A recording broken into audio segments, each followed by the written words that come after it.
Welcome to episode 17 of It's Server Time, and today we are blessed by FaNg's presence. If you guys aren't aware of who FaNg is, then you don't support North American Counter-Strike. That's all I can really say about that. He was the MVP of the FunSpark Ulti event, even though Extra Salt came in second place at that event, but he still had a sick-ass performance at that event, and all in all, Extra Salt, they're a team that a lot of people have been looking at for a while.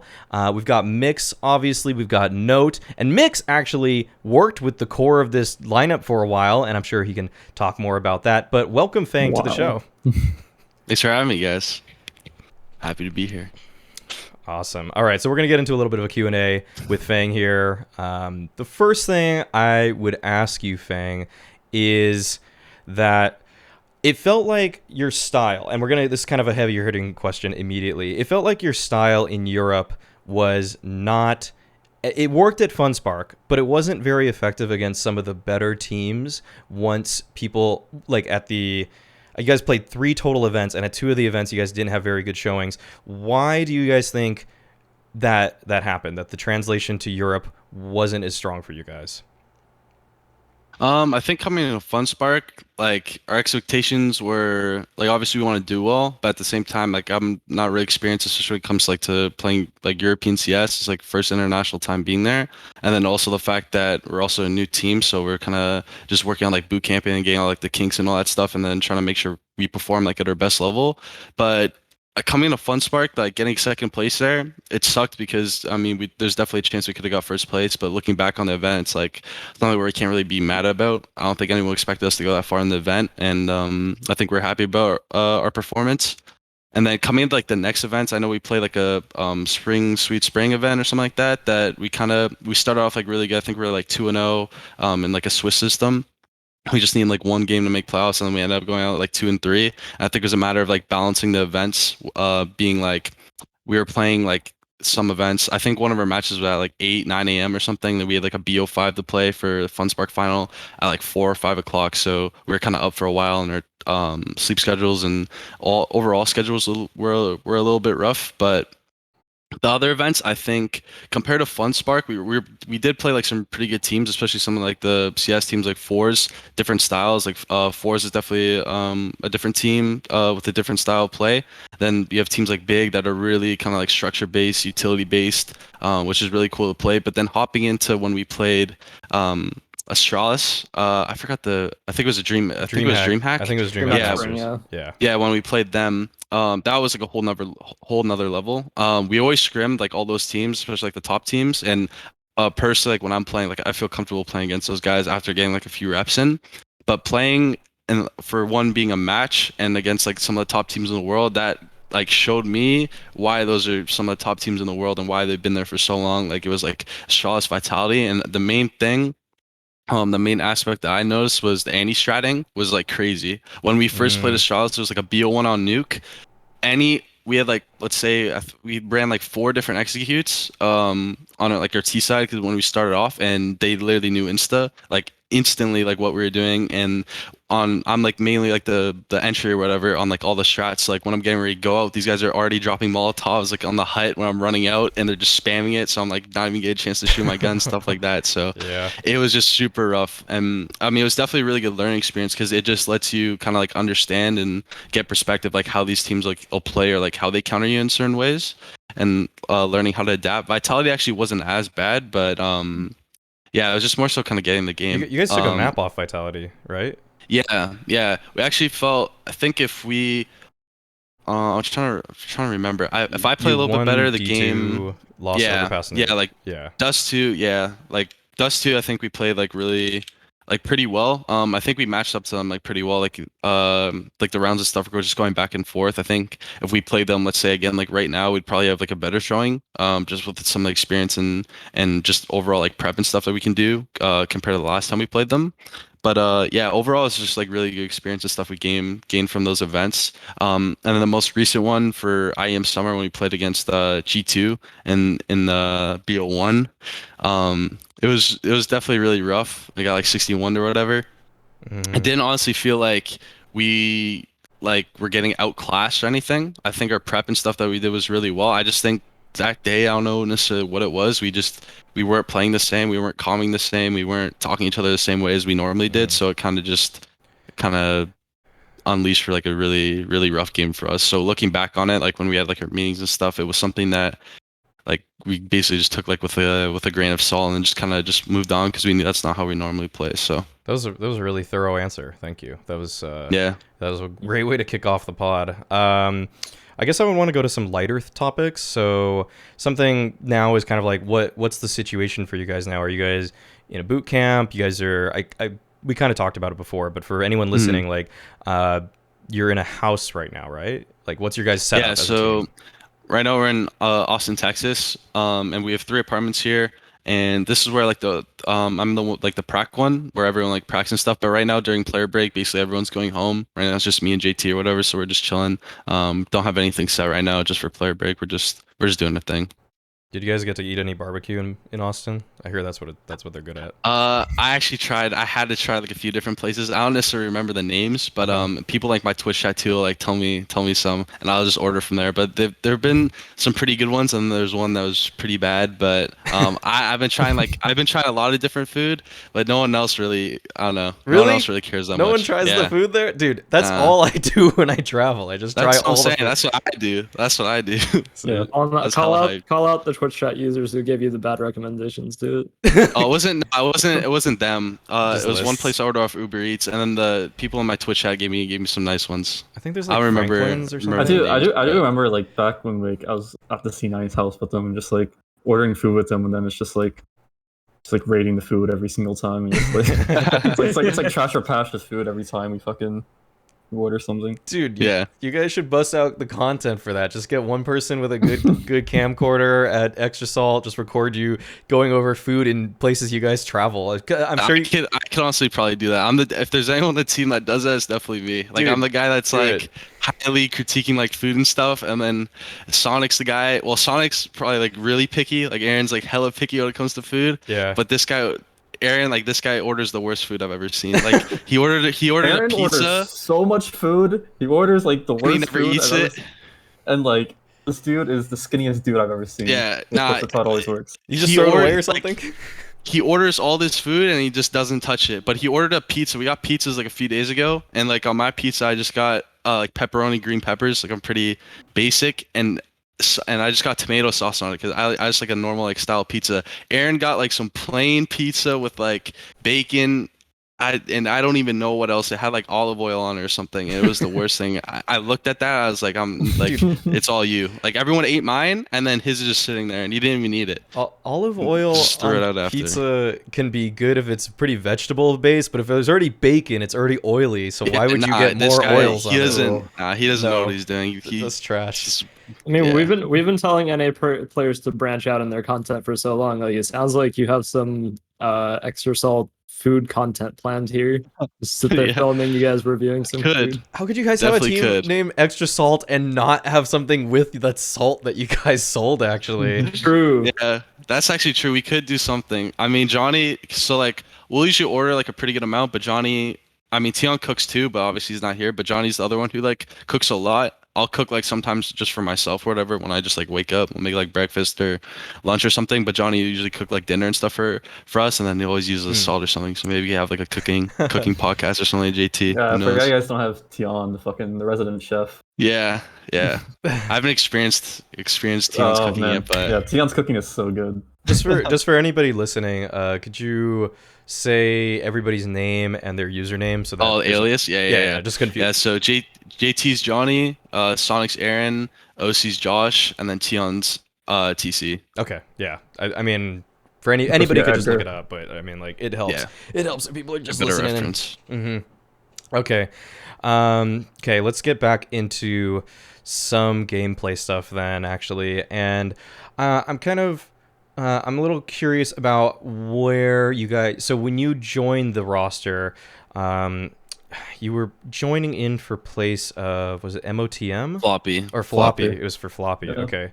Yeah. Do you think that right away it felt comfortable, or like how were the growing pains for you on the team? It I'm was. pretty sure I the wouldn't roles were a s- bit fucked in terms of like, because he weren't like a direct Yeah. one-for-one replacement for Floppy in his role. So it's like, Well, I mean, like, Yeah. I interviewed JT at the time, and he basically said that FaNg was put in like more of a lurker role initially, and it just wasn't comfortable because he was like naturally playing MOTM's roles either way. So it was like that's why they brought in Marquis to replace MOTM so that he could be more of a lurker and FaNg could transition into more of that role. Yeah, it's like more. It's definitely. That's definitely true. From my perspective, I'm like, for me as a player, I'm kind of like a mix. Personally, I'm more of like a aggressive type player. Like I play like majority, especially like now, like I'm playing like majority like entry spots and CT side a lot of aggressive roles. I like playing roles where I kind of have a little bit more freedom, or I have like basically like playmaking spots. And then on T side, like I can play lurk roles, but it's not something that I personally like to do all the time because I kind of feel restricted in some time, or like in some ways, especially if stuff kind of goes wrong. Kind of like the type of player where like I prefer to play aggressive, but I can play passive. I don't necessarily like a problem with it, but in terms of like getting the full like benefit and like peak of the team, like it's something where I feel like I'm probably more comfortable in that role. So that's mainly the reason for the change. When I first got there though, it was like it's something where if I generally kind of like worked on it a bit and we started playing a little bit more, I think it would have been fine. Like I don't think our T sides were as bad. I think our T sides were like all right. It was more so kind of our CT sides because I was playing more of like anchor spots and stuff, which is stuff I can easily do. I think I'm pretty like as a player, I'm like really flexible playing different spots. But I think for the direction of the stuff how the team was going, I think it was just something that they kind of spoke about or whatever and think would be a better option maybe looking at Marquee. So. I think these like hyper aggressive players or generally like aggressive players have been shining on a couple of teams. Like obviously Furia have Art and the VP have Vikander, etc. But do you think over time as you were playing in Europe that got progressively harder to play as a role? It just seems like in Europe there's a lot of teams that are sort of countering those players pretty hard over time now.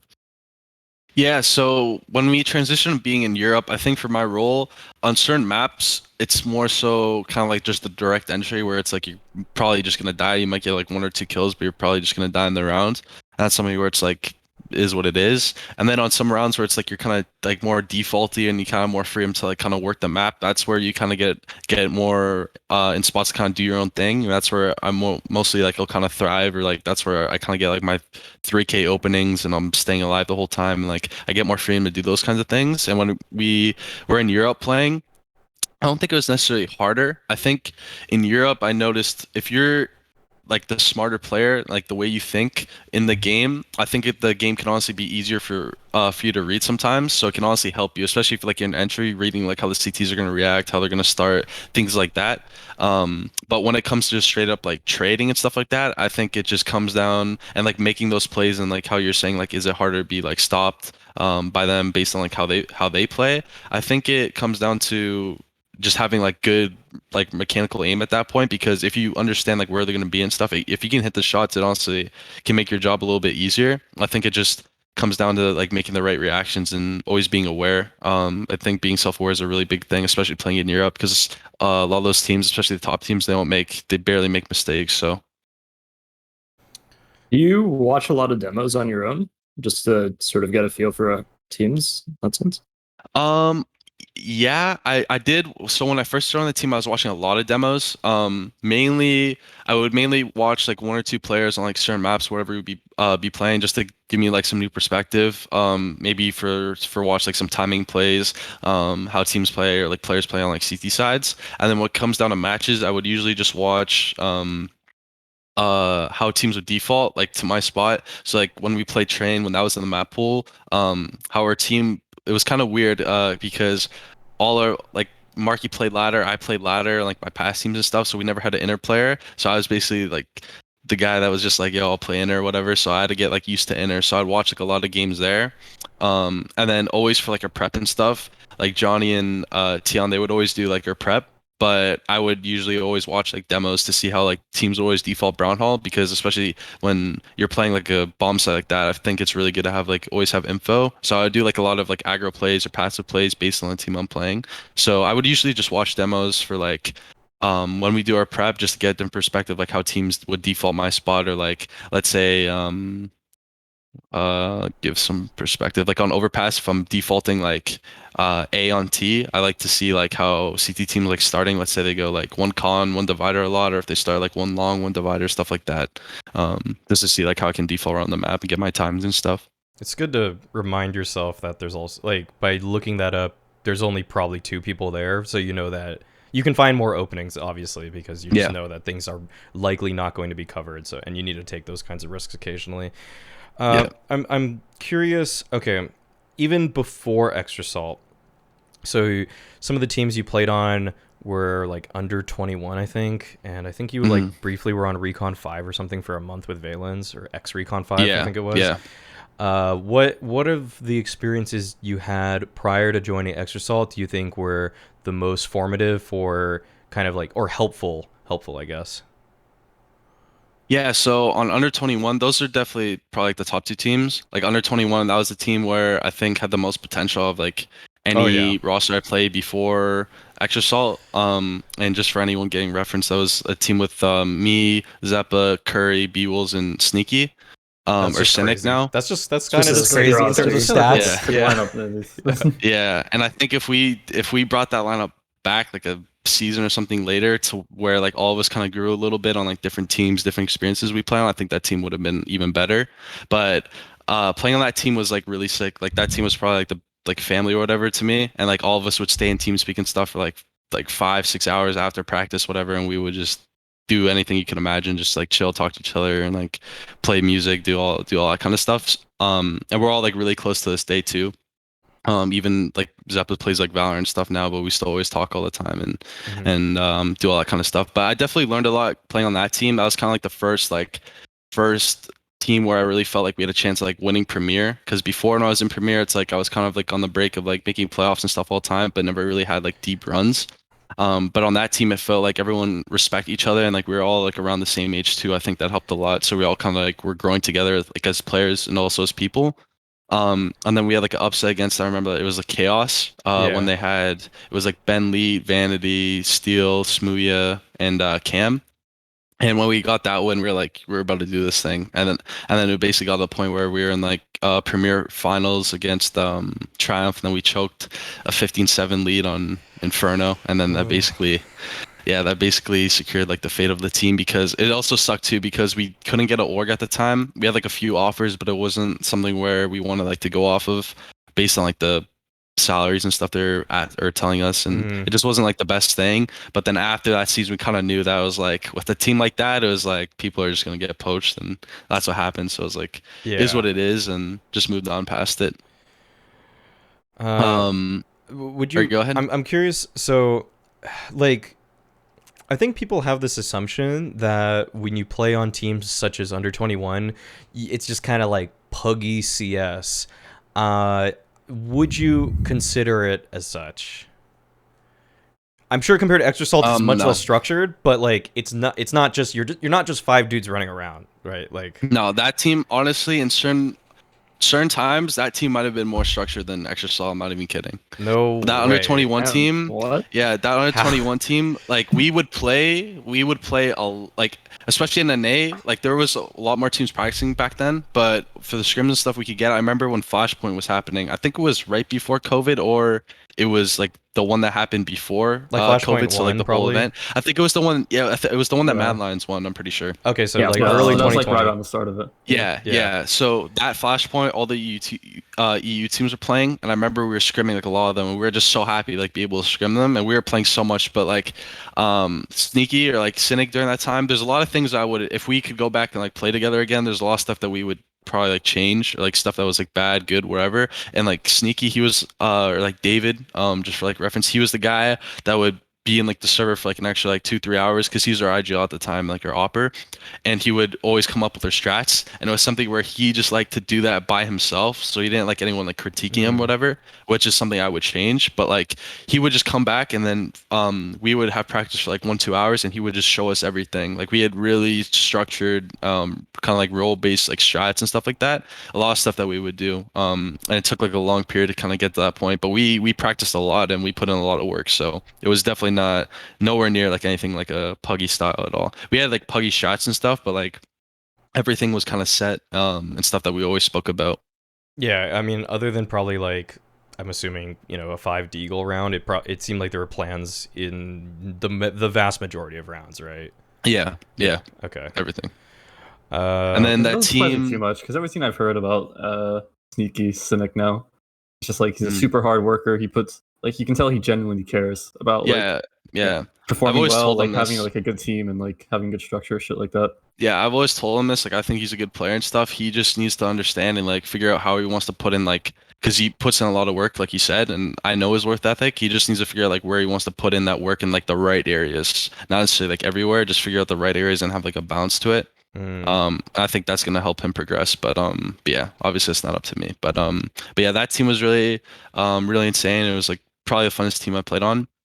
Um, and then this is like fast forward, like Zeppa, he actually left for Triumph. I don't think a lot of people know this, but he got an offer from Triumph when Grim was still on the team. And then he was playing with Triumph. And then I think like 2 days later, he got an offer from Chaos. And then he left for Chaos. And then they asked Curry, and then Curry left for Triumph. So then it was kind of like the 3 core, and then we didn't necessarily know who we want to pick up to do. And then we had Leaf for like a little bit. I don't even remember who the other person we had, but yeah, we kind of went through a little bit of KMZ, I think? rosters and stuff. It might have been KFZ. I know we had KMZ later, and like Spammer after like Leaf left as well for Chaos, but I don't necessarily know. I forgot that little part of the roster because it wasn't something that was like official. We were kind of just practicing. Yeah. But yeah, so then after a certain point later when we had like KMZ Spammer after like one season, actually no, it was when we had CXI and Viz. It was still the core three, like me, B Will, Sneaky, and then we had Viz and KMZ. It got to a point where or Seeks, yeah, sorry. It got to a point where there was kind of stuff that was happening in the team where I didn't kind of just like. I kind of felt like stale as a player and kind of felt like I just plateaued. So I just took like a leap of faith, literally. And I was talking to Valens a little bit, and he was telling me how he was kind of making a team. And on paper, I kind of knew that the team was probably going to be worse, but I was like, I feel like I gotta like branch out, try something new, and just have different takeaways and stuff, playing with different people. Because I've never really played with that many people on a lot of teams. I've mainly just played on like a few. Mhm. So I joined with them, and at the time it was like me, Valens, Jet, Fugly, and Jazzpimp. And that roster is pretty interesting, because for what I was told, like we are gonna practice a lot and stuff, and try and play, and like we did practice a little bit at the start, but it was kind of like a mix of people's like schedules and like having a chance to get scrims and stuff where we couldn't really. So then it kind of turned more into like a pug, but it was something where I worked with Valens or like Soham a lot, like one-on-one, because he kind of knew what I wanted like out of Counter-Strike and how bad I kind of wanted it. So he helped me a lot in a way, kind of develop me and show me different ways to like, let's say like take map control, default certain areas, and like I could talk to him about legit any scenario, and he would basically give me like different outcomes or things to expect, so I could always kind of be prepared in a way. And I think that like really helped propelled me to being able to like get picked up later when I left that team and I went and I joined Rugrats. It helped me kind of get to that point where I was kind of being looked at for like the next guy to kind of get picked up. So Mhm. definitely owe a lot of, or give Psalm a lot of credit for that. Cool. I'm curious. Okay, now I'm wondering who do you think though? Like, I mean, it could be people you just know in the scene or people you played with. Either way, who do you think is kind of the next NA talent that should make it? So like, pick a few players that you think are like on the cusp. You might, I mean, maybe you don't think they're there yet, but they're like very close in your eyes. Let me pull up teams right now. So there's like a few players. It sucks too because I think just the caliber of like some of the teams aren't where they should be just yet, but I think they're slowly getting there. I think with CS coming back to LAN and stuff kind of like advancing, I think teams are going to start like probably like trying more. You're going to see more teams start forming. But I think the top players for me right now that I think are pretty good are I always think B Wills is someone that could always be really good. He just never really, I mean, he had his shot, but he's kind of at like a stage where he kind of just needs to like reinvent himself again. But B was just always like a really good teammate, and he's someone who's really good mechanically. But for like more so youngsters, I think Hex is someone who's really good on RBG. I think he's someone who plays like more of an entry role too, and Hex is good. he's definitely someone who's really good. And I followed. It's not even like I followed those guys. I just remember playing them like because they've been a team for so long. I remember playing those guys when I was like on variants, which was like me, B-Will, Zeppa, 4-Pack, and Spammer, which was like a while ago. And playing against like their 5-man roster, they're always trying, doing executes and stuff. And like, I think that whole team, like I respect that team just for even like playing together for so long and trying to grow together. I think it's really good. But I think Hex is someone who's really good. I think Clasia, I'm pretty sure that's how you say his name. I don't know if it's Clasia or Clasia, but I think he's also someone who's really good. He's kind of had like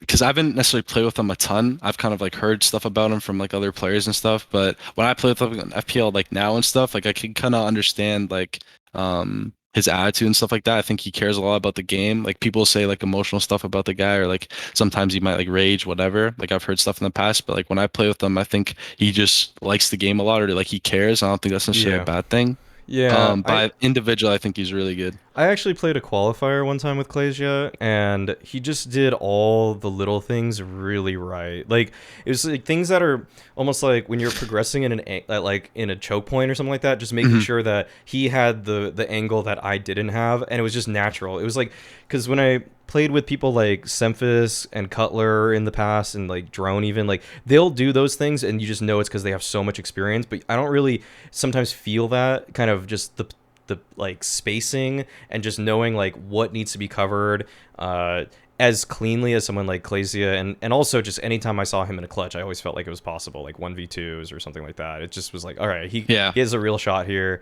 And the attitude thing, he actually did get a little upset in the qualifier, but it was like he was just calling out a mistake that somebody was making, and it was kind of like if it's kind of like pointing out flaws, I think that's.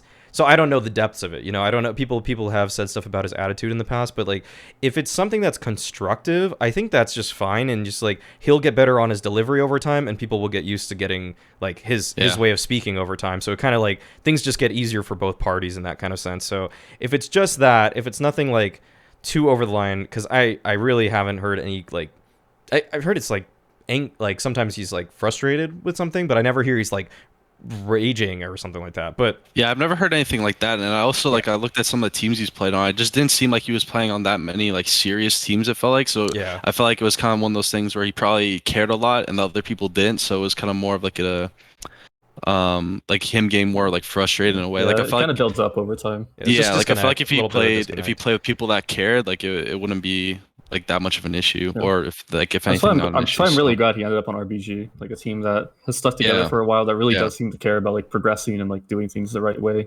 Yeah, I agree for sure. But yeah, those two guys I think are really good. Trying to think if there's any other people. Honestly, yeah, that's probably it. Okay, it for like more so youngsters, I think. Yeah. All right. Let's move quickly, on. Okay, just because you mentioned it, on the feedback angle, is that something that you think is a general like issue in North America at all? In terms of reception to feedback during or after matches? Oh, like criticism and stuff? Yeah, exactly. I think so.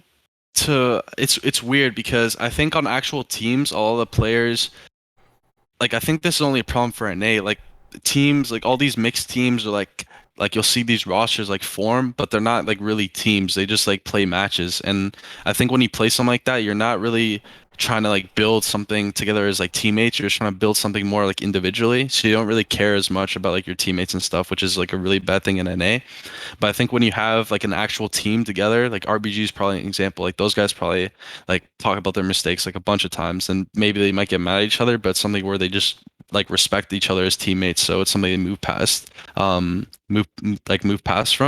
But I think all these other like pug teams, or like teams you'll see that you might be writing articles about, that form a team and they just make a roster change 2 days later. It's like someone might just get mad at someone because they don't respect them. I think it's more so they just like make a team to make a team just to play. They don't make a team to like do something and actually work towards something.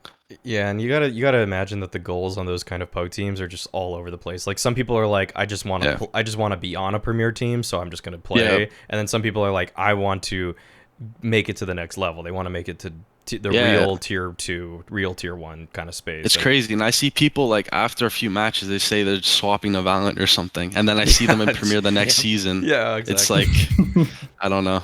Yeah, some people just It's weird. don't like it's so necessary to just outline the priorities and objectives of the team immediately, so some people don't feel cheated out of their time, and so other people feel like they're honest about how much time they're willing to give. Like, Yeah, that's just so exactly. so necessary. All right, let's unless Mixer note, if you have any more questions for FaNg, we can if you don't, we could just move on to.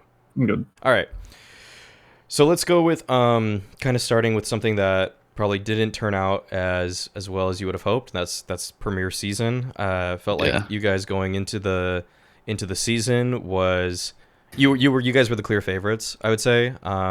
Like there was kind of like from everybody's perspective outside, I think there was like, you know, a slim chance that Pain upsets you guys, and I think that would have been like okay, like, you know, Pain had your number that day, but it was actually TeamOne and they beat you twice. And that is where it really kind of like shocked me. Why? Let's do first off, why do you think, like, and the thing for even more context for anybody listening, TeamOne were like not that good during the season. They went 4-3. They had a forfeit win, so I guess they're 5-3, but they were basically a 4-3 team. And like you look at some of the players on the team, like I think Pesadello and somebody else on the So roster. whenever I was on C9 with them, whenever we played TeamOne, Maluk just owns us. Maluk was always good. Like Maluk every was good and time Malz were good. I'd be like, yeah, this guy like isn't that good, and then we play them on Nuke, and he's dropping like 30 kills, and he's just like everywhere, and he's just fucking owning us, and I'm just like, cool, like where's I think you're thinking of XNS, by the way, for the other player. Oh, okay, yeah. So yeah, you probably are thinking. XNS and Pesa had like really pretty piss poor stats, and then in the playoffs they just became the best players ever. I'm curious from your perspective, having lost to them twice, why do you think they peaked so high? Was it individual skill? Was it team? Was it team stuff? Like what? Yeah, so I remember like when we first got back to NA, we were looking at to see who we were playing after we played our last matches. I saw like TeamOne finish like I think like 4th in their group or something. Like they barely made playoffs, and I was like, okay, like wonder what happened. And I saw like just on like Twitter and stuff, they lost like a few matches like in cash cups or regular season matches and stuff where I feel like they shouldn't have lost. And it was probably something where I know they're on like a downward kind of trend from the last time they're in Europe. Coming back here, so they probably were just trying to fix a lot of like problems and stuff in their team. And then when it comes to like playoffs and stuff, I think if you can make it a playoffs, I would just think of it as like a kind of like a new slate, and like anyone could kind of like if you believe in the team, like anyone could kind of perform in playoffs. If you like it when you get there. So when we played them the first time, honestly, I think our prep and stuff was good. Like if I pull it up, like we lost the first map like 16-12. There's like a lot of like tech pause and stuff too, and also before this game, our team, so Sonic got sick like beforehand, and he like in the practice room I'm in now, like we would always practice in here, and Sonic was sick, which was something that was kind of like rough for us because 2 days later, basically it was like a day before the final or something, all of us got sick. And the day before that, Sonic like moved out of the prac room and he was playing from like in his actual room in his apartment, so we wouldn't get sick. But then the day before, like all of us were sick, so it was kind of just like whatever. But That's unlucky. so that might play a little bit of a factor, but I don't want to say that as like a reason why we lost, because I don't think it was. But like Dust 2, like I think we matched up with them like pretty well, like the Veto. So we played, the first time we played them was Dust 2, Ancient, and Nuke. And we've practiced against them a little bit, and like our Dust 2's been like a little bit funky recently, but it was something where we just had kind of like a slow start coming the game. Like we started off well, there was like a 50-minute like tech pause or something. We lost like a few bad rounds, and then like, I don't know, it kind of just like spiraled, and then I think we were down like 15-5. I don't remember the exact score, but we came back and like we almost kind of brought it back to like a more like respectable scoreline, but it finished like 16-12, and we were just like, boys, we just gotta like buckle down and then get back in the game. And we scrimmed TeamOne on Asian a few times when we were in NA, and like I think we like 25-5 them like a bunch of times. And we practiced Ancient, like we practiced it a lot in Europe, so coming into we're like down to pick Ancient, and it was like our first time picking it, so we were like, shit, like we're picking Ancient, and then we came in and it was pretty convincing. I don't think they really played the map like to the same detail we did, like a lot of the other teams did. So I think it made it like pretty easy and convincing for us to take the win. And then um, Nuke, it was weird because we were winning like with like majority of the buy rounds, like all those kinds of rounds. We just weren't winning like a lot of swing rounds, like forced buy rounds or um rounds like on CT side where it was like a 4v1, but we for us on CT side, but we'd win the round with like one or two people alive, and then they win the next round. So our money was kind of screwed up. And even that series too, like I think yeah, like we had better stats than them too, like overall, and it was something where I think we were winning majority like the buy rounds and stuff. It was just coming down to like little decision, like Pace had like an insane like 1v2. I don't know if you guys saw it against, I think it was like me and Marky On Nuke? and like a retake, yeah, on Nuke Yeah, I in the saw third that. map. Yep. And like that was something where we probably should have lost it after that round. We probably should have lost the half like 10-5, but we somehow like 8-7'd it, and we were in like a good spot to come back. But same thing kind of happened. We lost like a few swing rounds. So something where like when we look back on it, it was kind of just like we just got to tighten up. And then when we played them in the final, the same thing. Like we kind of just had a slow start, but this time I don't know. I don't know what it was. I wasn't playing kind of like the same way as I normally did in terms of like individually. And I think I struggled. A lot of us struggled, but I think I struggled a lot, and that kind of made us play a little bit differently in terms of like I don't think I was getting like normal entries like I normally would, so it made it a lot harder on everyone else in a way. And also for myself trying to play like that. Like Mirage, I think I started the game out like 0-8 or something, and I ended like with like a respectable score line, but it was something where I just gotta get back into it like earlier. Mhm. And like Mirage, same thing, like we were down I think like 15-7 or something, and we came back, but we lost 16-13, Ancient 16-10, and then Inferno 16-8. Inferno, I think it wasn't necessarily anything that like our prep and stuff against TeamOne was like good. I don't think it was something where we were surprised or like caught off guard by anything they were doing. I think we just, especially on Inferno, like I was just out of gas. Like I don't even know how to describe it. I just like I literally couldn't hold my mouse. Everyone else, like our comms and stuff weren't really that good. They were kind of just like going for like kind of ego peaks on like banana and stuff, and kind of just getting like triple kills, triple openings, stuff like that. And it was something where I just don't think we had like the best day. And kudos to them. They definitely played really well, but I just don't think we play the same level that we normally do. So something I'm curious about is well, I guess this is probably more JT and TC's decision, but I kind of fought ESTA on the fact that every time there was a best of 5 finals in Premier or Advanced or like any of their leagues, they would allow the upper bracket team to pick whether they were team A or team B, even though there was a map advantage. Oh yeah, map and veto advantage. Yeah, and I fought them on that for like 3 seasons and got them to finally change it going into this season. But from what they told me, you guys still chose to be team B, which means that TeamOne got the first map pick. Yeah. Even though they had the map advantage. Do you know why that was, or was there actually a conscious decision for that, or was that just a mistake? Yeah, I actually don't know the full background to that. I don't want to speak on something I don't really know like the full kind of story about because I wasn't fully involved with that. But I do know. Do you always have input, or is it just basically JT and TC, or do you guys have like a round table? It's mainly just TC and JT. Okay. Like we might say something, whatever, but at the end of the day, they just do whatever, and then we're just. Even I would say it was mostly those two, and then obviously like the only other person that's really having input was like me. So it's like kind of like the direction I would want to go and stuff. Okay. But for like even from when I was on the team, for the most part, it was pretty much just us three, like discussing like the maps and the vetoes and stuff. Yeah, like usually I'll just be like, "Yo, like Johnny, like what maps do you think we're gonna play?" And then he'll just like, kind of give me like a rundown, like some. And so then when I watch my demos, I kind of get an idea of like what I expect, like map wise. So then when we actually get the veto, I like get a reference or whatever. Okay. But yeah, I don't fully know. From my perspective though, I don't really have a problem with it. Like obviously on paper you might be like, oh, like what the hell, like if they have a map advantage, I think their map pick can just be 2-all like off the rip. But I think Mirage, like we haven't played Mirage a lot recently. In terms of like historically, it's always been like this team's like permaban. But we've been scrimming like a lot and for good reason. Practicing it. Yeah.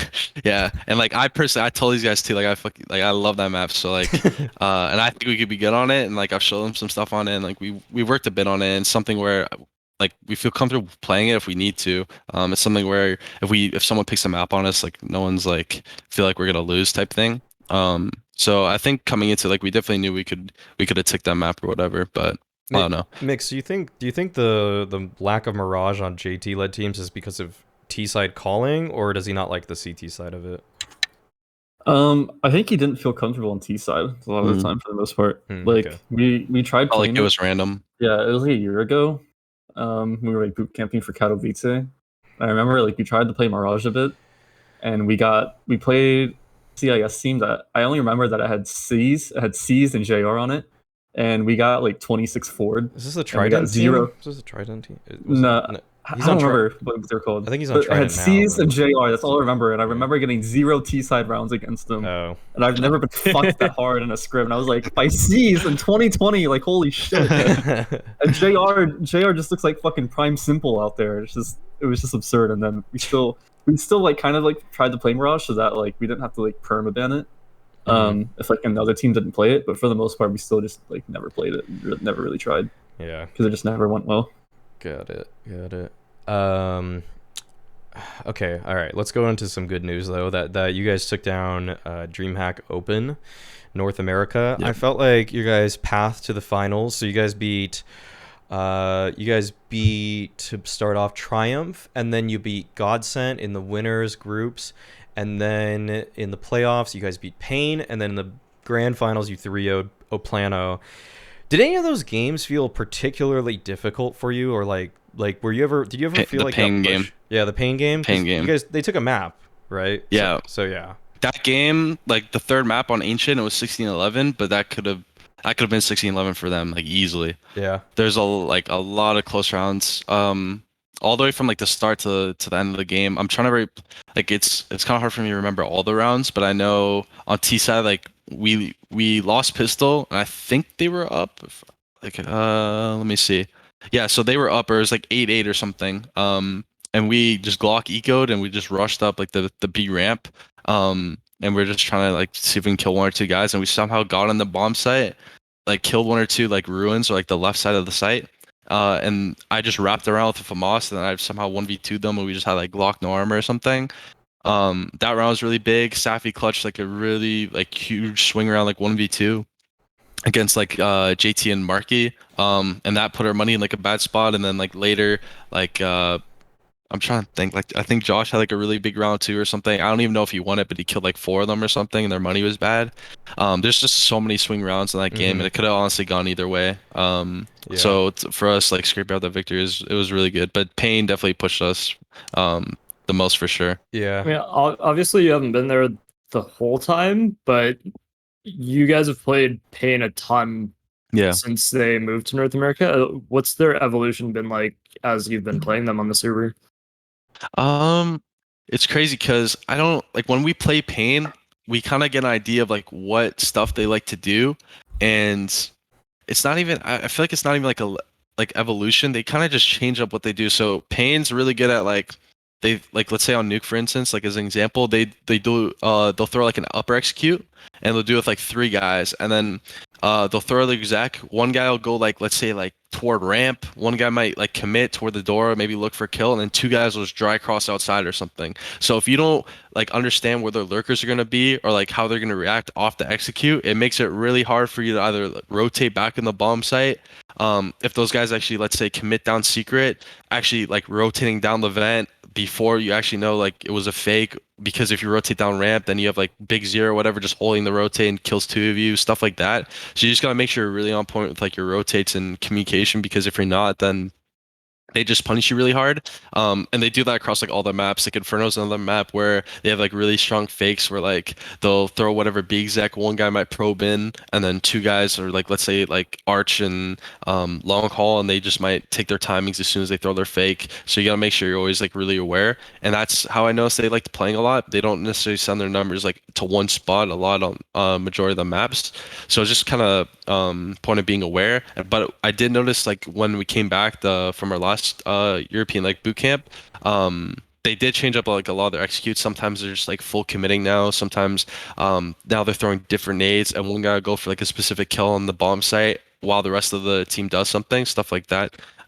Where we noticed they changed, but that team has like a lot of really good execs and stuff that are like really successful, I think. Like a really lot hard of to play against. a lot of like really thorough misdirection. Like it's just hard to keep track of them all. Yeah. Yeah, That and their sounds players are painful. really good too. So Yeah, that sounds hard to play against. That's just you actually do need just everybody needs to like hold their ground, and if anybody dies, then there's just a huge gaping hole in the map, and there's already might be holes because you lost track of where all of their players are.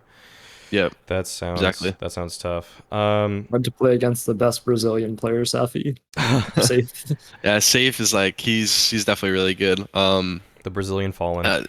It's like like when we play against them, especially when I was an op, it's like it's crazy because in my opinion, there's like Safe's really good, but I think like the main three on that team is like Big Zero, but I also think Necky's. I think Necky's is really underrated on that team, and like throughout like his time like in Brazil, like he's playing on, like a lot of really good Brazilian teams, even like when he's on Luminosity too. Like he's someone who's like really good aim and stuff too. And like it's weird because I think that team like role wise has like a ton like really good pieces together. Like that team's like a like really top contender in like Brazil, I think for sure. Even North America too. They're really insane. Okay. I'm thinking like if there's anything else we can really touch on for that tournament.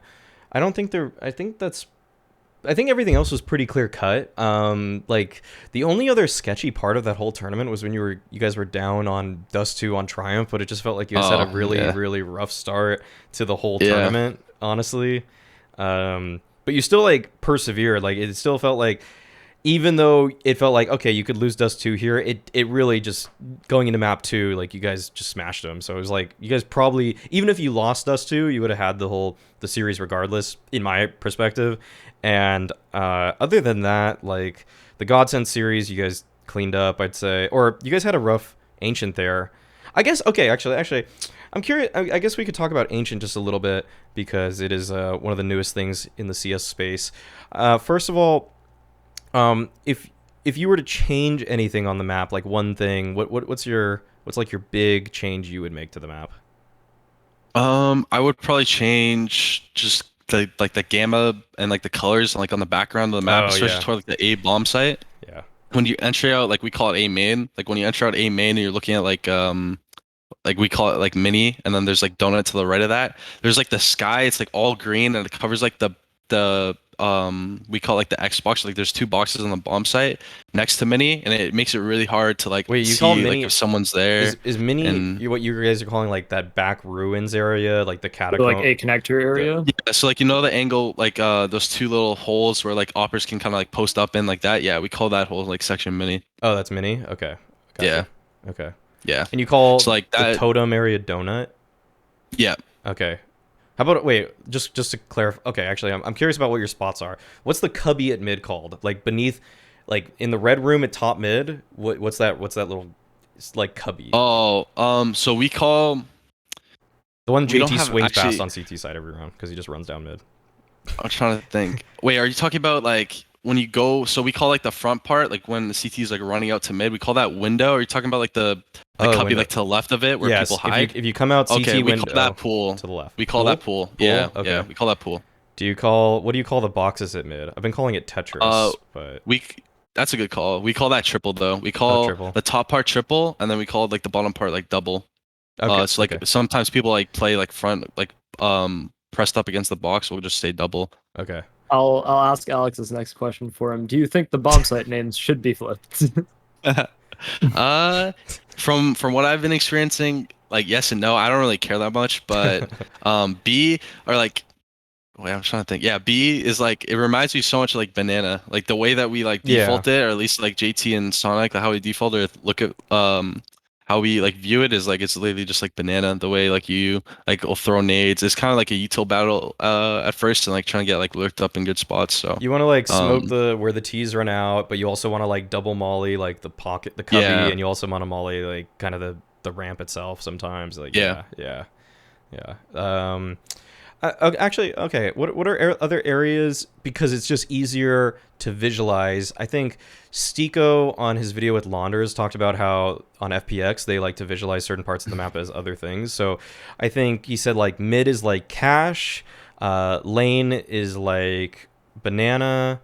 I always thought like coming out of B main is kind of like Dust 2 tunnels into B a little bit.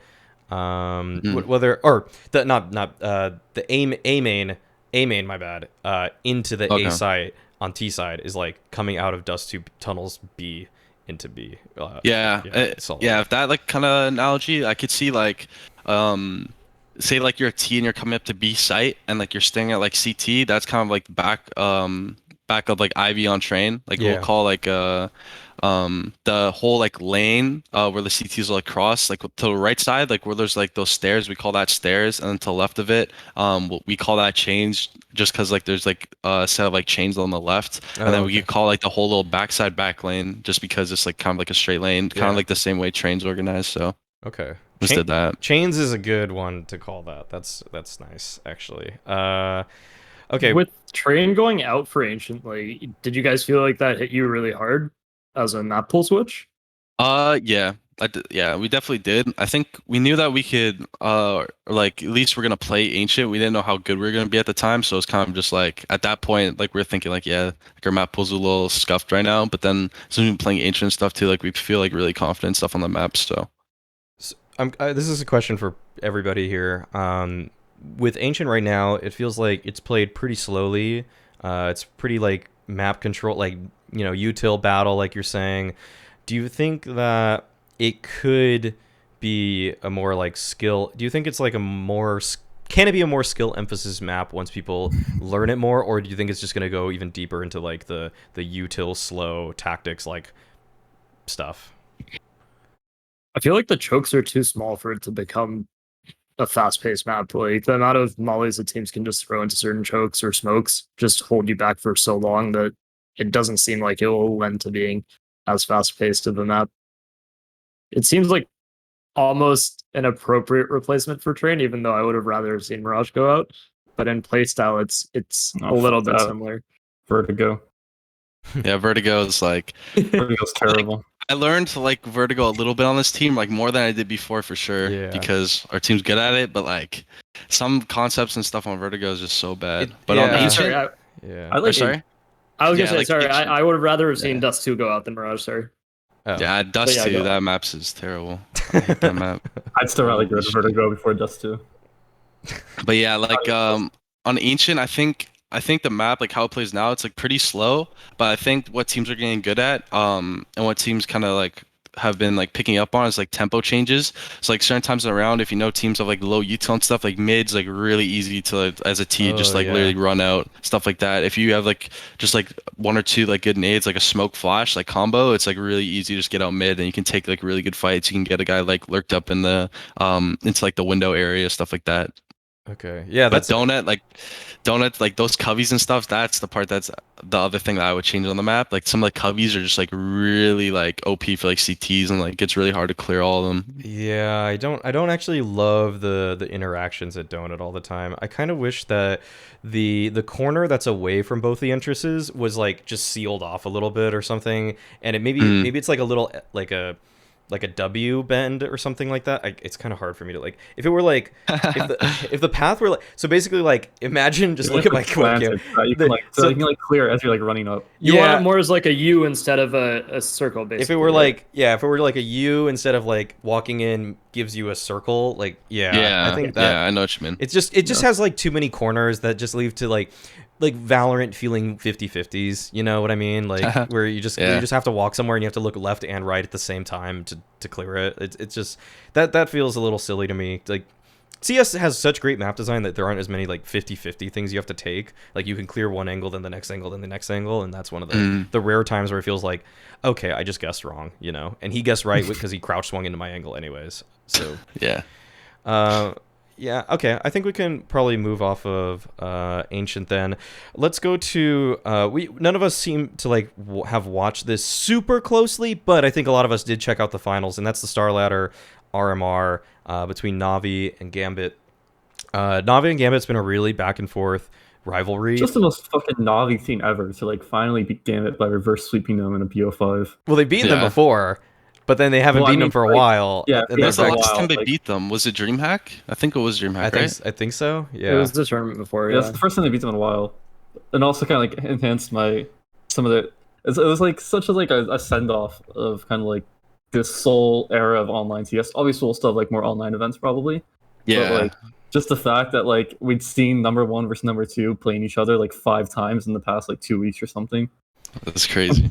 Yeah, it's a lot. It's a lot. What's your guys' take on I'll say mine first. Okay. With Alicia's tweet about like how many times we're gonna watch this, I'm okay with watching the best teams play each other a lot. Like I don't it does take away a little bit from the joy of seeing like the number 1 versus number 2 team face, which you hope to only see in like once every huge S tier tournament, so like once every month or two. But this is kind of like a weird point where it's like what else is like really exciting in online CS. Thankfully we're going back to LAN stuff and we'll touch on that later, but for online stuff I kind of do just want to see the best teams in the world just mind game each other, change the Vetos up, you know, see how they're playing their spots out a little bit more, see if Simple can ascend once again, like if the teamwork from Gambit's gonna beat Simple. Like I don't know, there's so many narratives into every BO3 that I don't mind. So I don't mind either, but also like yeah. Well, I mean, I don't mind either, but also like, what do you expect out of the CIS RMRs other than the two Navi best CIS Gambit teams playing in the final, right? Yeah, they have to play. They have to like just for the way these RMRs are structured. It's just like there's just nothing that's gonna be able to change it for me in terms of like, you know, still like always my favorite thing about CS and just like sports in general and esports is just like, you know, like the arenas and like the crowds and, you know, feeling like there's actually something on the line compared to like seeing number 1 and number 2 play each other, and like the only thing I'm seeing is Simple playing like in front of his, you know, in his room in front of his PC screen, like in his robe. Yeah, there's nothing I can do about it. It's just gonna get a bit old and stale. That's why that's why I don't like it. I just like I enjoy watching, especially like those. I personally like Navi a lot and also Gambit, so like I enjoy like watching them. But I just at a certain point I just get bored. Like, because I just feel like there's no prestige. Like, I feel like both of them kind of know, yeah. That's fair. Yeah, like what each one's kind of gonna bring. And even though it's like super sick being able to like watch them like consistently a lot, it kind of just gets stale to a point because it doesn't give them always like chances to like bring new ideas, bring new things into like their gameplay. It's kind of just like the same thing. Maybe you'll see like a veto change, but like ideally it's just kind of like the same thing because they don't have time to change a lot of their stuff. I think one thing is that those demos, though, are just if you're trying to be an up and coming player, they might just be like what must watch material because you're seeing the best teams play each other. Yeah. So you can see how both teams play both sides. What you need to do is you need to watch Simple's 42 frags demo, and you just need to copy everything he does. That's how it's good. Dude, like I feel like half my Twitter timeline watched that demo in the last couple days. Actually, I didn't watch it yet. Actually. I saw Semphis watch it a bit. I was watching on the stream. I think Semphis watched it. I think Stika watched it. I think Launders made a video on it. I think I don't know, a few other people I was like I just followed watched it. I think what I might do, like I kind of had this idea while I was like sitting in the car, is like I kind of want to make a video on it, but like watch it from like Spirit's perspective. Watch just, it like. Like watch it from like Spirit's. I'll see how they get owned. Yeah, and just watching how like they're just getting owned at like different parts of the map, and just like, like probably just like what it feels like, you know. I think there was like Snipe to Die made a video before about like something like a simple 30 kill game all from his opponent's perspectives as they die, and it's just amazing. It is just amazing because you just see like how thin the margins are for anybody playing against Simple. Like you literally just show your elbow and you're dead like so many times. It's so ridiculous how fast he is. Yeah, I wish I had the chance of playing against Navi in a match or Gambit. Did you scrim them? Scrimmed against we scrimmed against them like tons of times. And honestly it's so weird because like obviously those guys are like the goats and stuff, but like playing against them, it's weird. It just doesn't feel like individually, it doesn't feel like that big of a change. In a match setting, it might be different because like maybe there's like pressure and stuff like that. But individually, that was probably like the least thing, at least for me, that was kind of like focused around. I think the hardest thing is just positioning and the nades they throw and the timings they take. It makes it like sometimes I remember scrimming them on Nuke and they threw so. This is like more common in EU, like mixed, you probably know about it, but like the smoke that lands to the right side of mini, and it basically, so like, you know how you can throw like the setup smoke, you bank it off the fence, it's basically like the cross smoke so you can get like behind T-Red.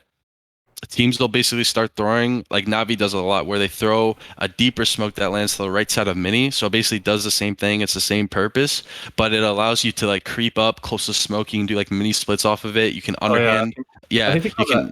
Unlike our old teams, we called it like Vinny Smoke because Fury was throwing it as well, I think. Yeah, we call it the simple smoke on our team because he throws it for electronic, and like electronic would get close to it, and then from there he could throw basically another smoke beside it, and it basically makes a cross. So you could cross outside of two smokes. You just need to look at heaven. You could get in like bigger garage. You can get a credit, and it's really hard to like get info on stuff like that. So that was like the toughest thing for me when I play against them. And then Gambit was like the hardest thing playing against them was like they would always be in the right spots at the right time, and their trading is really good. So it's like it makes it really hard to like multi-frag, and their flash and stuff are like really really good too.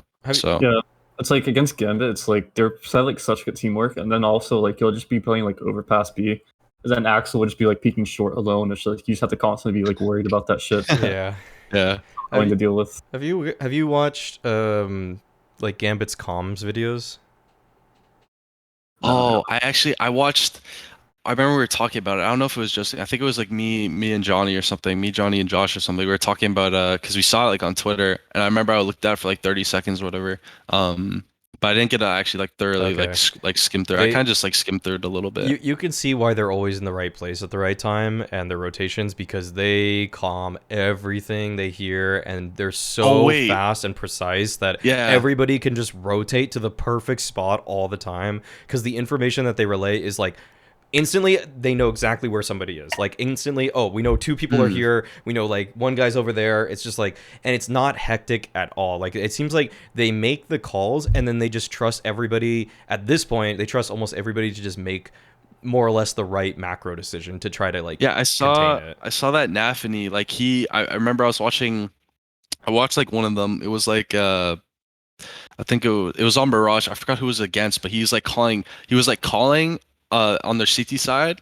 and then he was calling everything for everyone else like a lot of the time. He was just saying like he was talking like throughout the whole entire round. It was pretty crazy. And from my perspective, it's like I can just play the game now. Like I know where everyone is. I know what's going on. Like there's nothing for me to really like recall. And he was dead too, so it's something where it's like you don't even need to focus on your crosshair like that, especially if you have a voice like that. Because I don't think it's necessarily something where it's like overwhelming to a point you can't focus. It's something where it just generally helps you a lot. So I definitely noticed that. I think that was really good. He also like he doesn't micro much, but when he does, it's just like very subtle. There was a clip on Mirage where I think Hobbit was sandwich in I think a 3v3 or something, and Nafi just goes, "I don't like it." No, Shiro said he didn't like it. Shiro said he. Oh yeah, Shiro said he didn't like it. And I was like, "It's not good." He says, "No." Yeah. Get the fuck out of there. That's so funny. Yeah. That's hilarious. He just called he didn't like the setup. He just changed it right then. He's like, yeah. Okay, let's move into Cologne. It just the play-in just started. Some of the results. I feel like for us, it's pretty hard to watch some of these games because of the time. Yeah. So I mean, we don't have to go. We're obviously not going to go over everything, but I think that some of us watched the Bad News Bears stuff, and I'm repping their merch, obviously. But it was a little bit disappointing. But that's expected. That's like, it's their first time really in Europe. They still got Pro League to look forward to, but what did you guys catch the series against LDLC, or did you guys see the Mouse Sports stuff? I watched basically the majority of the Mouse Sports game. That's the only one I watched. I watched like all of the Mouse Sports one. Did you guys see? Yeah, same. Okay. I saw half the Mouse Sports game. I have to catch the LDLC one later. Okay, so we all can talk about the Mouse Sports one at least a little bit here. Mouse Sports just seem like they're playing out of their minds. Like honestly, like I like every, and it did feel like one of those things where every little mistake from Bad News Bears just got punished immediately. You just feel like the overall skill difference, especially when I'm just watching Rops take like gunfights against them. It's just it's so difficult dude, to fucking Rops and Frozen. They are cold-blooded. They are. When we scrimmed that team a lot when we were in Europe, the first time and the second time, and this is like the first time when we were scrimming them, they weren't really doing as well. Like I think it was more so when they were trying to like find their footing with like Dexter and stuff. Yeah. And we were like, we played them like either like we were beating them, they were like beating us, but the matches were always close, like 16-14s, like every time we played them. And then when they start getting like really good, it was kind of like the same thing, but we could just tell like that they changed, like the rules changed a little bit. So like now I think BMAS is like their main entry and Frozen's like their second in. And I don't know, I'm pretty sure Frozen's doing the same thing when Kerrigan was on the team, but I don't know what that unlocked, maybe BMass is getting more. He definitely is getting more like openings now, so maybe it's allowing Frozen to get more like into the game, like mid-roundy and stuff. But like he is, I don't know. I think that's the main reason why Mousewords is playing really good right now. I think having a guy like Frozen, like a kind of like a second in for one of your entries, if he's playing really well, it's going to help the team a lot. Rops is obviously Rops, and then I think Dexter's kind of finding his groove again too, probably with this calling style as well. That's helping them a lot. Yeah, Dexter, I feel like, well, in the Bad News Bears one, he played decently. It felt like he overperformed at Flashpoint when they took that tournament down. And I don't know if I can really see a world where, 5 players on mouse sports are all above a 1.0 rating for multiple tournaments consistently. Like eventually, like for example, BMS will drop off because entry fraggers just get the short end of the stick in terms of people will anti-strat you, and you experienced this when you were in Europe, that he's just gonna run in and get fucking like slaughtered sometimes. Like he's just gonna get destroyed. So after that, then it's more onto Frozen. So Frozen will have to shoulder more of a responsibility, but also, like, I don't know if Dexter can I think the jury's still out for me for if Dexter can still perform like a 1.14 consistently. That just seems so kind of crazy, the amount of output he had there. Against NIP though, like they played NIP after, and I actually just saw like a little bit. That kind of felt like, I think like Dexter didn't do that well there, and I was kind of like, I feel like that's more likely the performance you'll get once teams begin to like look a little bit closer at you. But let's go back to Bad News Bears, because I think that's what I was trying to talk about here. What do you, FaNg, from your perspective, what do you think are some of the things Bad News Bears maybe needs to work on? In general, or just in that match specifically? In either.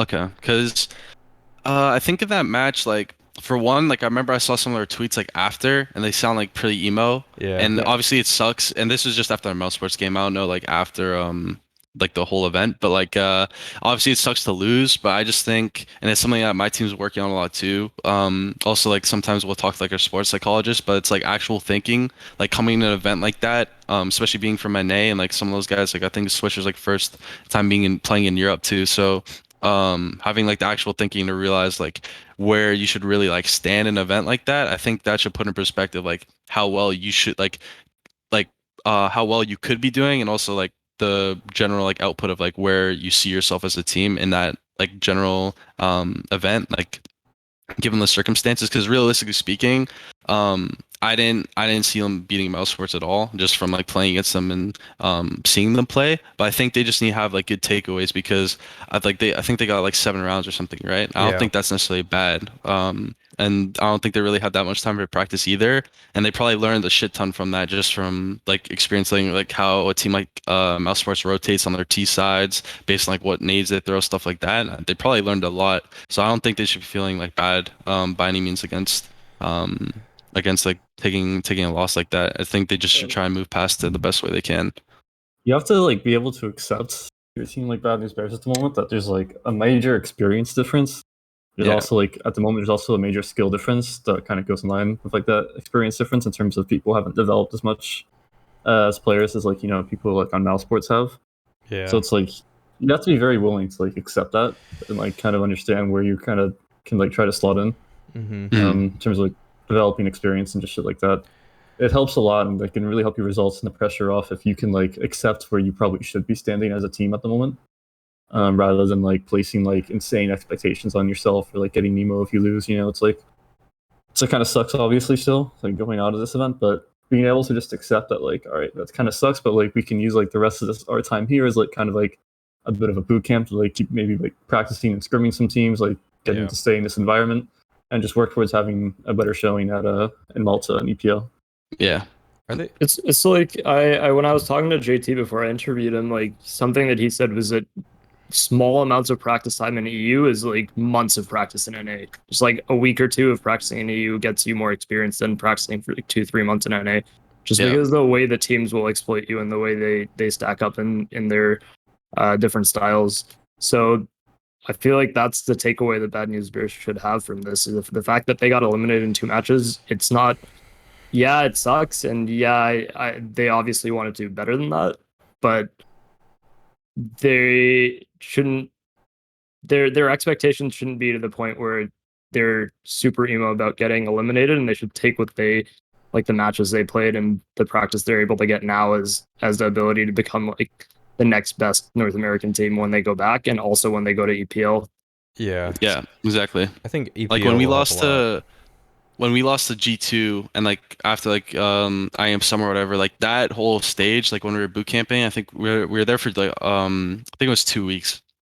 We were playing like in the first time in Europe too, like we were playing 7 days a week, like the whole time we were playing like 6 scrims a day. I'm not even kidding. Like, and toward the end, I got like a little bit burnt out, and some of us were kind of like on the same thing, like on the same page. But it's like we kind of knew like why we were like Yes. there in Europe and like what we Yeah. wanted to do. So it's kind of just a matter of trying to use that time the best you can and stuff. So it's like we're practicing like server time stuff for like 2 hours, and then we're scrimming 6 times, and then we're calling it there and just repeat. That's So we're just intense. trying to use the time the best we can. Yeah. That's really, obviously that's like the best way to go about it though, because that time is so invaluable. Like Note was saying, it's like the Dragon Ball Z hyperbolic time chamber. You're just like getting so much more practice. Like everything just is of such higher quality. So that makes a lot of sense. And yeah, I think just kind of as a message to the Bad News Bears guys, like I think like it did feel like, for a while that they were kind of the center of the world in terms of NA. People were talking about them a lot, but I mean it's a humbling experience for everybody there. And it kind of should be, like you guys are saying, it's kind of like managing expectations. That if you looked at like betting sites on who was going to make it out, there's like they have a ranking, or like how much money you can make if you bet on this team. Like the second least likely team to make it out of the qualifier was Bad News Bears, Vici Gaming being the least likely according to betting odds. So it is like, if you take that into account, like I mean, obviously betting odds aren't everything. Like there's upsets all the time, but it's pretty tough to like think that was going to go that much better. So I think what you said, FaNg, was really, really nice. Just the fact that just manage your emotions there and just try to learn as much as humanly possible, because that's all, at the end of the day, that's all you can do. Like you can get down about it, and being upset is one thing, but making sure that the flip side is you can actually like look back at that demos now and see like, why did I get abused on all of these rounds? Yeah. Like why did I get punished? So that's because those teams are trying their absolute hardest, because they're not trying to lose to you either. Yeah, exactly. I mean, and on another note of managing emotions, and just from talking to a couple of players and my own small background in psychology, it's just like when you go on Twitter and you're disparaging yourself by saying that, oh, I'm shit, like all the work we did for 2 years led to this or something, or you're shit talking yourself. Yeah, it sucks to lose, but that does not help your emotional state in the long run. It's not just a short-term effect that's going to have.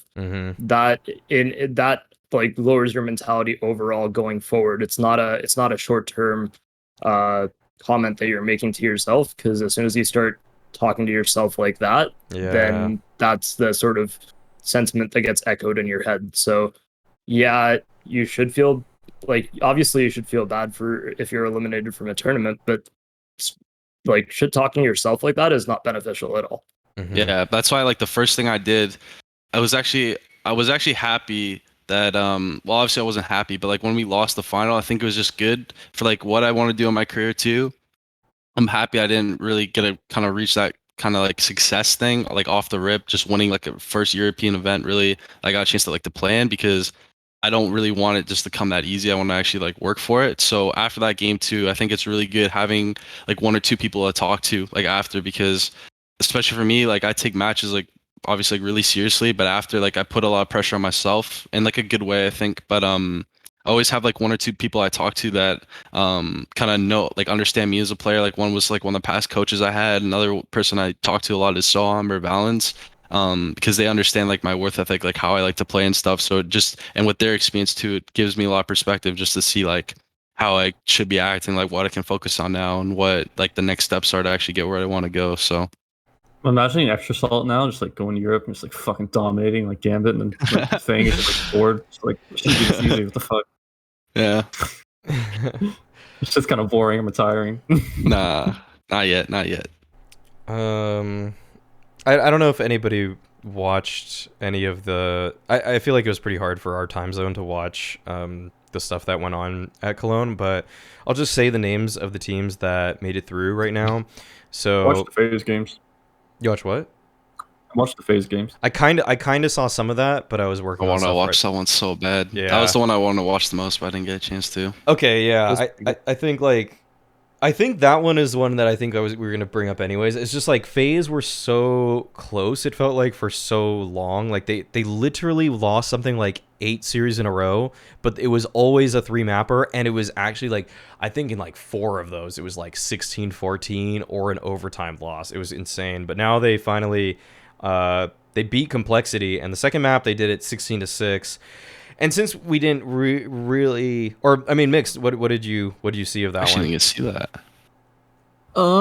They just look really good. Twist looks really fucking good, Yeah. which is like the thing that I want to Yeah. see the most. Yep. Because I just want to see Twitch just fucking body people. It's just so much fun to watch. You know, Yeah. or any representative. So yeah, it was really nice to see Twist like popping off and playing super well. Brokey was like kind of still. Brokey played pretty well in the EG match, I think. And then obviously it was fun to watch kind of Olaf. He's been playing like all right, but he went off in like the kind of nuke match they played against Complexity. Complexity looked a bit flat as well. So, but overall, it was just really nice to see. It seemed like FaZe looked pretty comfortable on LAN. Like they seemed pretty confident, pretty comfortable. I really love because I actually hadn't paid like too much in-depth attention to FaZe, like in the online matches and stuff. I hadn't really gotten to watch them that much. But like seeing Twist in like all these like spots that he's in now, like playing like a bunch of the rotator spots and playing like map control on the side. I really love seeing him do that shit, and I hope that like he continues on this like upward trend in terms of his play. Because Twist in like that kind of role is just like pretty much exactly what I want to see. Just for like for FaZe to see, everyone. yeah, just to see like for FaZe to see success, but also just because I just want Twist to just own everyone. Yeah, Yep. he is devastating, and it's like he does have a little bit more responsibility now on FaZe versus what he had on Liquid, and it always is like you see the glimpses here and there on when he was on Liquid, even when they were winning, but now it feels like the roles match the skill of him as a player. Yeah, I think him on Liquid, like, because I also got a chance to meet him too in Europe, but I think him in on FaZe compared to Liquid, I think he's the type of player where if he respects all people on his team, he'll kind of just do whatever he feels like will fit the team the best. Like if they want him to lurk, if they want him to entry, do whatever. I feel like he can literally just do whatever, and he might be better at certain things. I think naturally, if you put him in spots like that, he's just gonna excel. Like he's just gonna become a god. But also, if you put him in lurking too, he's still gonna be insane. And I think it was kind of like the clash with like him and Elige, or like just having like more like map control based like positions and stuff like that. But like seeing him do watch this guy do that, it's just crazy. Like especially like because his HSP and stuff's like hella high too. It's insane. Yeah, Watching him play. It's also a bit of an intangible, but I feel like people like Kerrigan and Twist both really they sort of vibe off their team environment a lot. So not being on LAN for so long was obviously a huge detrimental factor to them. So when they finally get that back and they're all sitting next to each other, and Twist and Kerrigan are really good at hyping their teammates up, I think that was probably one of the other big catalysts in keeping their momentum going in both of those matches. Yeah, that's huge. I think that's really big too, because I think someone like Twist too, if he has like that connection with his teammates too, he's gonna play like a lot better because he trusts them and he can also like hang out with them outside the game. I'm kind of the same way. Especially like my IGL, if I like trust my IGL a lot or like he trusts me, it's kind of like a mutual thing where I feel like I can perform and I can do like these extra plays and stuff that if I need to do them, like my IGL trusts me to do it because he knows like how I play and stuff like that. I think if you play with people that like respect you, but they're not really in tune to like how you play or like keep up with you like outside the game, there's kind of like that mutual like disconnect when something goes wrong. Then it's like, why'd you do this, or like why'd you do this, and then it, like the whole like way they come off to you, it might seem like they're kind of like attacking you and like stuff like that. It's just like not the best dynamic. And like I also saw it too, like when FaZe was playing they were boot camp at the same place that we were, so it was cool to kind of see that too when they were playing their matches. They were in the same facilities, you guys? Yeah, we were staying at this facility. It's called Relog Media. So it was. Oh yeah, they put on the grid, the tournaments, the snow. Don't they put on the Snow Sweet Snow stuff? And the they do. Yeah, they had like a whole production thing in the back too. But it was us, it was FaZe, Spirit was there, 9Z was there. Wait, what are Extreme 9Z was even there. playing? What are 9Z playing? This was like the first time when we came to Europe, they were in Blast. Oh, and that's the when they had Blast like showed upset it. against Vitality, all Yeah, that yeah, stuff. yeah. Yeah. They got hella loud. Like after when they beat Vitality, like every round is you could hear like the room it was like erupting. It was crazy. Wow, But that's awesome. yeah, they were all playing there and stuff. So wait, did you get to meet Spirit or 9Z also? Like did you interact with them very much or nah? Oh yeah. So 9Z, like after like we had a few matches, they watched like our FunSpark matches too, or whatever, and then we were just kind of just chilling at so like the way it's laid out, if you picture like a rectangle, there's like one quadrant like where a team pracs, another quadrant a team pracs, and each corner basically there's like a prac room. Yeah. And then in the middle there's like just like a bar where like you can just get drinks in terms of like water, there's like pop or like soda, whatever. So like when you're playing you can just like have whatever drink and stuff you need. Oh wow. And then yeah, you can just talk to like whoever there. So like after our matches, we're all just kind of conversating all there, like just about a matches past, like teams, stuff like that. It was cool getting to talk to those guys. And then when I was streaming EUFPL, I was playing with like Dexter and Magus a lot, and Magus like raided me, and then after I like went to the bathroom, and then I came back, and then he was like peeping in like a room, whatever, and he's saying hi to me or whatever, and then I said hi to him, Dexter and stuff, and they're really chill. They're really nice guys. And then yeah, like I said hi to Kerrigan and stuff, saw them. And then Fury, EG, those guys were pracking back at the hotel. They had like a conference room like actually in the hotel. So I said hi to some of those guys too, but obviously they weren't like actually at the like facility Fun thing. talking to teams there. It kind of reminds me actually of the story, right? So we were boot camping at Kingwin before Katowice, and so like the rooms next to us, Renegades was in like the other room, like right behind us. And so there was like one time like we had a scrim scheduled with Sprout, right? But Sprout had accidentally double booked for the same time on Prac and Facebook. So they booked like Renegades at one time, they booked us at the other time. And it's like, oh, sorry, we double booked, so like we can't like scrim C9. You guys don't have a scrim. And then like we went to Renegades, and it was like, wait a minute, they're the ones that fucked up and double booked. Why don't we just scrim each other? And that's what we did, and we just left Sprout out. That's pretty funny. That's hilarious. You just wow. We're like, wait a minute, this doesn't make sense. Yeah, you're not screwing either of us out. We're both here.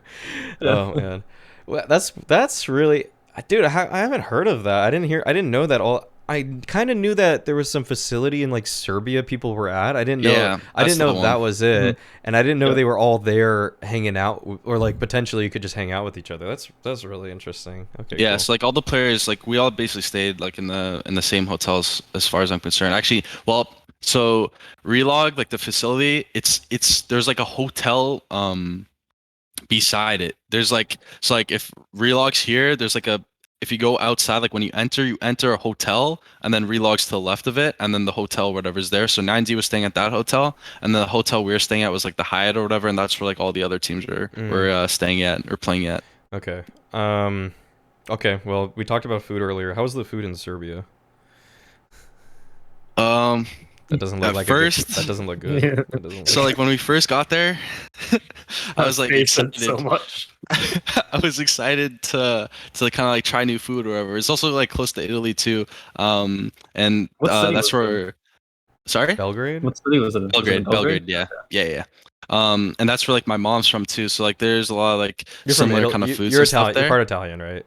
Yeah. My mom's from Italy, so I was like happy to see like try new foods and stuff like that, or get to discover some new stuff. But then when we got there, we tried like a bunch of stuff, and it wasn't it.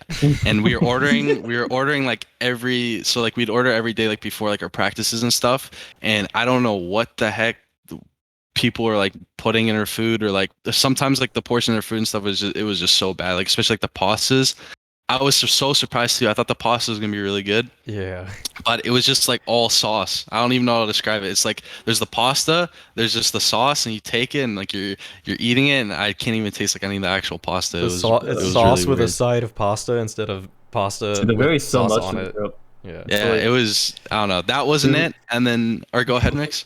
I was gonna say, like, we went to Berlin and it was like we didn't like the food there, like the food that we What ordered. doesn't Berlin have good food? What? I don't know, like it depends because we were also like we weren't in like the main part of Berlin, so Uh-huh. like I don't know, maybe some of the places we were ordering from weren't the best. But I remember that they didn't like the food, and then like we went to Poland, like Warsaw, and there was like it wasn't like anything crazy, but there was like a lot of good places, and it was also like super cheap. So like me and Floppy, we'd go back to the hotel, and like we'd be bored, so we would just like order McDonald's for like we would both order McDonald's with the same order. It'd be like $12 total. And like we're like, dude, Yeah, this is that's sick. the thing. In like Serbia, you don't like it's not that common like to tip, and if you do tip, it's not even that much. And then like there's like no delivery fee, so it's like really cheap. And then like the fast forward, like the food was really bad. So then I tried like ordering like room service at the hotel, and like we would pay like a little bit like out of pocket. I would do like after prac, like before like if I was gonna go work out or whatever. And I got like a few things off the menu, and it wasn't that good. And EG, since they were staying there at the time, they had like their own menu, like a kind of like a custom menu or whatever, since they're like staying there. And I forgot what we had. There's like a few things, and everything I basically had, it wasn't that good. And and that was like the first time we came there. And then there's this one restaurant. I forgot the name of it, but it was like this pizza restaurant, and we went there, and it was like the best thing that we had ever since we were there, and it was actually like generally really good. It had like pasta pizza. It's just basically like an Italian place, but it was really good, and we went there like every day for like the last like week After you during find out the trip. the one spot. Yeah. And then we flew back. So like on the last boot camp we were here, we went there like a bunch of times, but then we were kind of getting bored of it, and I like thought to myself, I was like, what if I went back to the hotel and I just asked for whatever I wanted at the place? So then I was always ordering. I would when we'd order like in a boot camp, I would get like a grilled chicken breast, like vegetables or whatever, because then when we eat bad all the time. So then I asked for that at the hotel. I just get like a grilled chicken breast, grilled vegetables, and French fries, and they brought that thing to me. It was the best thing I had, and I had like bread and stuff too, and I got that every day, Just had literally different every day custom since I orders. was there. Yep, and Yeah. that like it was actually really good. The last time we were there was really good. They just don't. So I they was have happy. they have toward the end. shitty recipes, but they have like people who just wing it, and they're Yeah, better just, at that. Yeah. Yeah. Okay. Like if you ask for the individual thing, put it together, it's the best thing ever. But the straight up meal, like I don't Yeah. know. That's I don't know weird. about that. That's weird. I guess he just probably like starts drawing from his own home cooking experience as opposed to like Yeah, these and like the whatever guy recipes. the guy at the receptionist too. When I'd ask to call in for room service, like I would tell my order, and since it wasn't on the menu, I'd say everything individually, and then I'd order so much to the point where he just knew, like as soon as I would say it, like my voice, he would just know, and then he would just tell my order. I didn't even have to ask him. Nice. Did, I just love how that wasn't it. Was the way to is the most polite way to say the food was not good. that wasn't it. It wasn't it. That wasn't it, Chief. Yeah. They speak English well in Serbia. Like it's just common. Just In Belgrade, majority of people do. Like Okay. a lot of our taxi drivers and stuff, like they all knew English pretty well. Okay. There's only like a couple people that didn't. It was actually there's this one taxi driver I had too. He told me he's like 55 years old or something, and he played Counter-Strike. oh my god. And yeah, and he was asking me what team I was on and stuff, and he like took a bunch of people. Like when GT was boot camping there, like a few months like prior, he was talking. I think it was to Nico or someone else, but he was like they were talking about it or whatever, and then he was like trying to get involved with the esports scene or whatever, and then he like ended up following me and stuff. He was really cool though, and he's 55 too, and he was saying how like his daughter plays like CS2 and stuff, and I don't know, it was pretty crazy. Wow. And he was still like caught up to date with all that stuff. Damn. In That's North kinda America, that's just like they just were like, Yeah, it's oh, just yeah. not a thing. It's just Valorant, maybe. maybe someone says something about Valorant, but like I could never imagine. In Like compared to Europe, like though. playing in Europe, it's just so common. Like everyone knows the game. If I said like I play like professional video games, like oh what game I said Counter, like they're like really like what team, and they just know all the teams or at least the Wow. top ones. Damn, It's that's crazy. That's the life over there. I feel Yeah. like you'd be lucky to get Valorant here. It's probably Fortnite. Yeah, honestly, yeah. Yeah, maybe. Yeah. Yeah, that's true. Well, a lot of friends of mine that are a little older are like getting more into Valorant, or like even ones that weren't as into Counter-Strike just like are trying it now. Even like late 20s. Mhm. A lot of people in their 20s I'm finding are getting into Valorant. But either way, okay, let's get back to some Counter-Strike here. I know people actually probably do enjoy the food talk, but Yeah. but there's still a couple topics we got. One of which is okay. So this is kind of get more moving into the news side of things. We've got Astralis and everybody on their contract. Okay, no. Do you want to clarify like what's the deal with the Astralis contracts? So for Dupree, Glaive, Magisk, and Zonic, their contracts are all set to expire on December 31st. And as of July 1st, they're allowed to seek like offers from other organizations, basically. So prior to this, nobody could really approach them because of their contract. Yeah. Now they can basically talk to other organizations about potentially signing following the expiry of their contract, or prior to that, but more than likely after the expiry of their contract. Oh man. Okay. So we're gonna see Dupree go to NIP for LNZ, and then That won't fit. yeah. Oh, sorry, I think Zip's contract also. I left him out for some reason. Oh, okay. So then Zip will go then. Cool. Everyone except Bubsky. Yeah, Bobski's just stuck. So Bobski's actually just stuck. He's just posted up. I think Bubsky has another full year on his contract, or like a year and a half or something. Yeah, because he signed a 2-year contract when he joined them. So I think another full year or something like that. Yeah. Wow. They're just reforming Mad Lion on Astralis. Yeah, it does seem like that's possible. Do you guys think that it's in all of their best interests to leave, or do you think they should try to pick up the pieces with what they have? I think feel it like depends. at this point, I feel like at this point they're definitely leaving the org.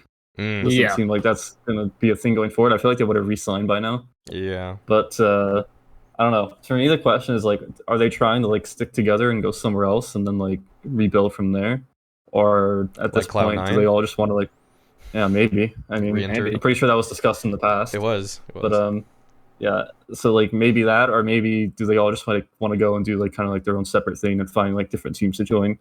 Because I mean, all of those guys, like, if they're able to negotiate and they're going to be free agents, like, most teams in the world are going to be very interested in picking up any of them, at least one of those guys to fill up, any of those roles. Like, whether you're like heroic or you're fucking, I don't know, like you could be like even like Fun plus Phoenix or something, right? Just be able to like a ton of money, like a really good team, something like that.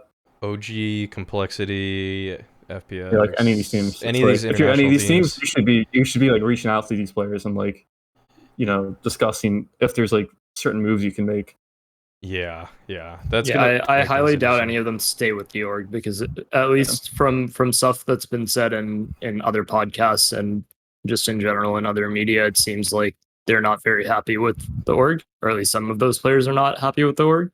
So I highly doubt they stay there. They might stick together elsewhere, but that's the part I probably followed like the least. Like I don't know like the direct like relationship they have like with their org, or like if things are like rocky, stuff like that.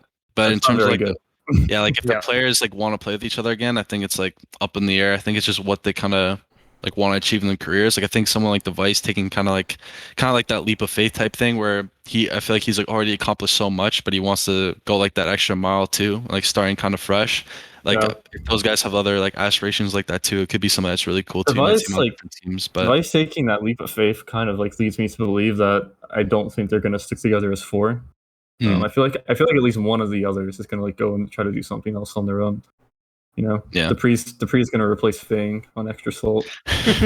Relax, not yet. Actually, why are you saying not yet? Never. What the heck? Listen, wait. Actually, no. They're just gonna get OC to be their fifth. That's what's gonna happen. OC's never gonna leave me. OC's not leaving me. Oh my god. They just get they get JT and they move Glaive to the entry frag. The hopper. What if Johnny's not leaving me either? What if they replace Blamef with Glaive and Rush with Dupree? Oh my god. Oh my god. Dude, stop. That's just disgusting, actually. Relax. So gross. It's so gross. I don't know if you could replace Rush with Dupree though. You'd have to replace Rush with like Sipnix. Someone a little more selfless. It'd be a bit weird. I would have to my god. But also you're not getting Blamef out of his like 35 grand a month contract or whatever the fuck he has. There's no chance. The most valuable player in Counter-Strike is not getting out of that, right? Yeah, he's not leaving, I don't know, kind of the thing I immediately thought of was just like, imagine like Glaive just going to like FPX and plays with Emmy or something, and then maybe make another move or two, but I don't know, something like that. That could actually that could definitely be interesting. Play it to EG for Stanislav? Ooh. I feel like most teams in the world have to at least consider Glaive. Yeah, he's just an upgrade for any pretty much any IGL right now. Like, I Yeah, don't pretty even much. think someone like Kerrigan is really safe, especially with FaZe's recent performances. But I think every other team, unless they're a CIS team, like Glaive could play on that team. You know, they would switch to English for definitely. Glaive. Oh my god, G2, dude. I thought of it, but I was like, "There's no way Nexa gets." I don't know.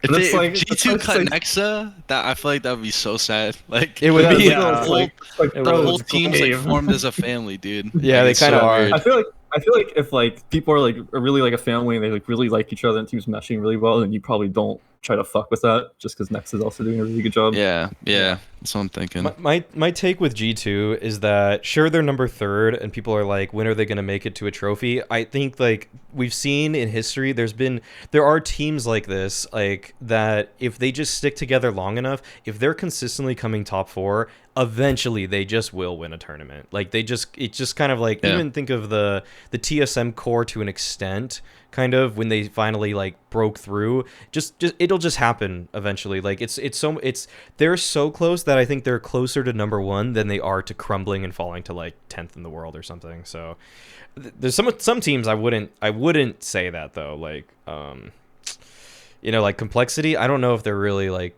close to getting to number 1 actually. Like they just seem they keep losing games where they're the favorites and to end their tournaments. It feels like it shouldn't be happening the way it is. So that's like when they had Oboe, I think it would honestly my would be God. different. Yeah. It's weird They like were with better with JKS Oboe. because I haven't watched like a lot of their games, so it's hard for me to say. It just doesn't feel like, I don't know, they just don't feel the same like the way they play. I don't know. It doesn't seem to me like Poison's been as impactful as like he's normally been, like since he had that break. Like I'm looking right now, like he has a 1.0 rating too, and like before like that whole summer of like last year, I think like this guy was like owning, like he was crazy. And like now obviously he's still down, so that's like a really heavy hitter for your team that's obviously in a slump, so it doesn't help. I actually would be willing to say that I think Oboe has he was able to get complexity out of situations that I don't think JKS can, and that's so crazy for me to say like a year ago. But like Oboe, I feel like Oboe can do more with like less.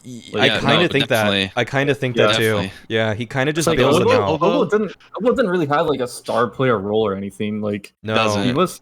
I was think for he's the just most kind of part, like the entry. Like he's kind of just like, he might be like first, second, and whatever. But I think Oboe, like this guy just does his thing. I remember playing with him like FPL when I was like 15, and this guy would literally just like, he would like call something and like say like three, like I don't even know how to describe it. He would just like say something, the most random thing ever. He's like, I'm just gonna kill this guy Boiler, and he's like no info. He might just ask for a flash and he just kills 3 people or something. like it's like the definition, you have nothing to work with. And I'm just smiling as he does it. Like I could just like, I know, like Just I could sitting back picture and how smile. he's thinking. Yeah, like I could just picture like how he's thinking, be like, should go for it. Because like if he doesn't even kill him, it's like other people can do other stuff on the map. Like he's one of those people where I think if he goes for a play, other people can capitalize off his play type thing. Oh. And I think that's really hard to get in like a team. And like a on player like Mirage, that. at the moment, it's like Oboe's literally like the B anchor and also like the B lurker, which like on a lot of teams, that guy is like maybe like one of your weakest players on the team. Mhm. But like for Oboe, it's just like he has so much impact there. Yeah, Like, he's just, that's another he's example still too. he's still just able to do like so much no matter like where you put him. Yeah, he can do. Yeah, that's why that's also someone too who like I have a lot of respect for too, and it's someone who like playing with him because he was always like when he came up, he was basically like a level above me. It was kind of like him and Som, like tens, like all those guys. They were always like a level above me. I basically started out like a little bit earlier from them, and I always was like a level coming up all the way, and then like just seeing them like get success and stuff like that, and like having a chance to play with them like FPL and stuff too. Like Obo's like super like I don't know, super like good teammate, awesome player. Like to I haven't had the chance to play with them, but maybe like sometime in the future, who knows? But he's definitely like someone who would really want to play with. The last man to get a HLTV MVP on LAN, Som. He didn't get an True. HLTV MVP. It wasn't HLTV. It was just an. Oh, wasn't it? No. DreamHack Open Anaheim didn't have an HLTV MVP. Oh. It was just he was the There weren't MVP enough of the event. top 20 teams or something there. Oh. Yeah, it was, but it was like I don't think DreamHack Leipzig where big one also, that event. I don't think they had an MVP either. It wasn't. Yeah, but either way, Obo Tom was one of those guys too. Obo high key. That was really good. I remember used to like kind of annoy me in like rank G or rank S or something because he was just always doing aggressive plays, and so it's just like, all right, if you kill 2, cool, but if you lose, if you just die, it's just like, what? Just like you just put me in this shittiest situation ever. But you could see the skill was there because he would always end the game with like 24 and 18, and whether we won or lost, it's like he would get his. So that's Yeah. Let's talk about Fnatic. Just did this today. They benched Golden, and I think this was kind of overdue for them to have some sort of change. I'm a little bit surprised. Well, I guess with Golden's stats and the fact that the team is losing, it's just like you have to do something like this. So, but then also like you look at JW. I don't think one change is enough for this team at this point. Exactly. Fnatic's in like a really weird spot. I think it's really weird. There's a lot of stuff that they could do, but there's also a lot of stuff that they could maybe like leave for a little bit, especially with land being back. Like, I don't even know. Are they in? I don't know if they're not on the plan, right? And they're not on the actual event for this one. No. Oh yeah, they didn't qualify. Wait, I actually remember that. Yeah, they missed the qualify at this event. And it's something where partnered, but until then, like if they're waiting for land events, like you can maybe take a little bit more of a risk and like put in. I don't know, because I know that they practice like really hard too, and like maybe they take it like a little bit of a risk. They give it a little bit more time, so maybe you can see them on land. Because obviously everyone on that team's a land player, right? So and they always have all that experience. So maybe you wait, but at the same time, it's also kind of a gamble because with how I've been playing, like you've been saying, like Golden's been like obviously iffy, JW's been iffy, and I actually played with JW a lot when I was in Europe, like playing FPL, and he's somewhere where I've actually never. For someone of like JW's caliber, I never expected like him to be as humble like as he was. Like he was like really kind of like welcoming and stuff, and like a really good player, like teammate too. And I think having like someone like that in a team, especially like with all you've kind of achieved and stuff, is like really hard to find too, like as like an asset. So I don't know if it's something that maybe they could work around, or if it's really that bad they find a replacement. But they're even like the roles too, it's like I don't know, it's weird. So they definitely have to do something. The other thing is just who do you get to replace anybody on Fnatic right now? Because there aren't that many Swedish players that you can really look at that would be able to compete at a top level that aren't already on NIP or in their Young Ninjas team. Yeah. So I don't know if you look at FPL or something. I don't know. I actually don't know if there's like maybe like a couple like Swedish FPL players or some shit. I don't know. It's gotta be like Alex or MSL, surely. Well, I think there was a rumor that they might go international, right? With Oh, really? There's some player they were looking at or something like that. I'm not sure if I misread, but I actually forgot about MSL, dude. I actually thought he would have found. I thought he would have found a team by now. Actually, both of those players would be pretty good for them, just in terms of like, not just like as like because they're both good IGLs, but they're also both like pretty aggressive players, even as IGLs, which I think kind of fits. Yeah. Kind of what Fnatic needs in terms of like from their IGL and what Golden was kind of doing. Oh yeah, I think either of those would be like good options. Wait, Mix, who's the other player? Golden or MSL and Alex? Oh, Alex. Oh yeah. It's Fnatic in talks with XCOM Go about MHL transfer. Oh yeah, that to me suggests that they're also looking into like replacing JW. Is MHL an opper? I thought it was he like, is. Oh, he is? No, I'm like 90% sure that guy's an opper. That's so weird. Then why would that's really weird? Surely was already rifling before, so I assume they're not like too set on like whether Jackie has to rifle or Snatchy or something. Yeah, he's an opper. He is an opper. Yeah. Oh my god! Wow. Yeah, I remember watching really him. Weird. How many oppers do they want on this team? Jackinho, JW, and MHL? Yeah, I don't know. That just seems so odd. Are you sure it was MHL and not MSL, and the person just typoed it? You know, that's the only thing that makes sense to me here. Here's the tweet. Either way, okay. I'm reading it right now. It's in Polish, so you know they can type. They make typos over there. No, just kidding. I mean, honestly, I feel like an MSL move just obviously makes the most sense there. Even like a ZTR move would be better than just to give something fresh. Like I wouldn't even really. But I feel like I don't know. I still feel like they're gonna like. I doubt they're only replacing one person. Like I still have my bets on them replacing JW as well. Maybe. It also just seems like the right time to do it, because they're not even in the top 30 right now. So they're not. It's not like the ranking is a huge worry for them in terms of losing points. So if they're gonna do it, they should do it now. Yeah. Yeah. That's what I'm saying. Like you either take the gamble, like you kind of wait until like land or something to do something, or you just go now because this is probably like the other like the freest time to do it. Like you at this point you kind of have like nothing to lose. You just have something to prove, I think.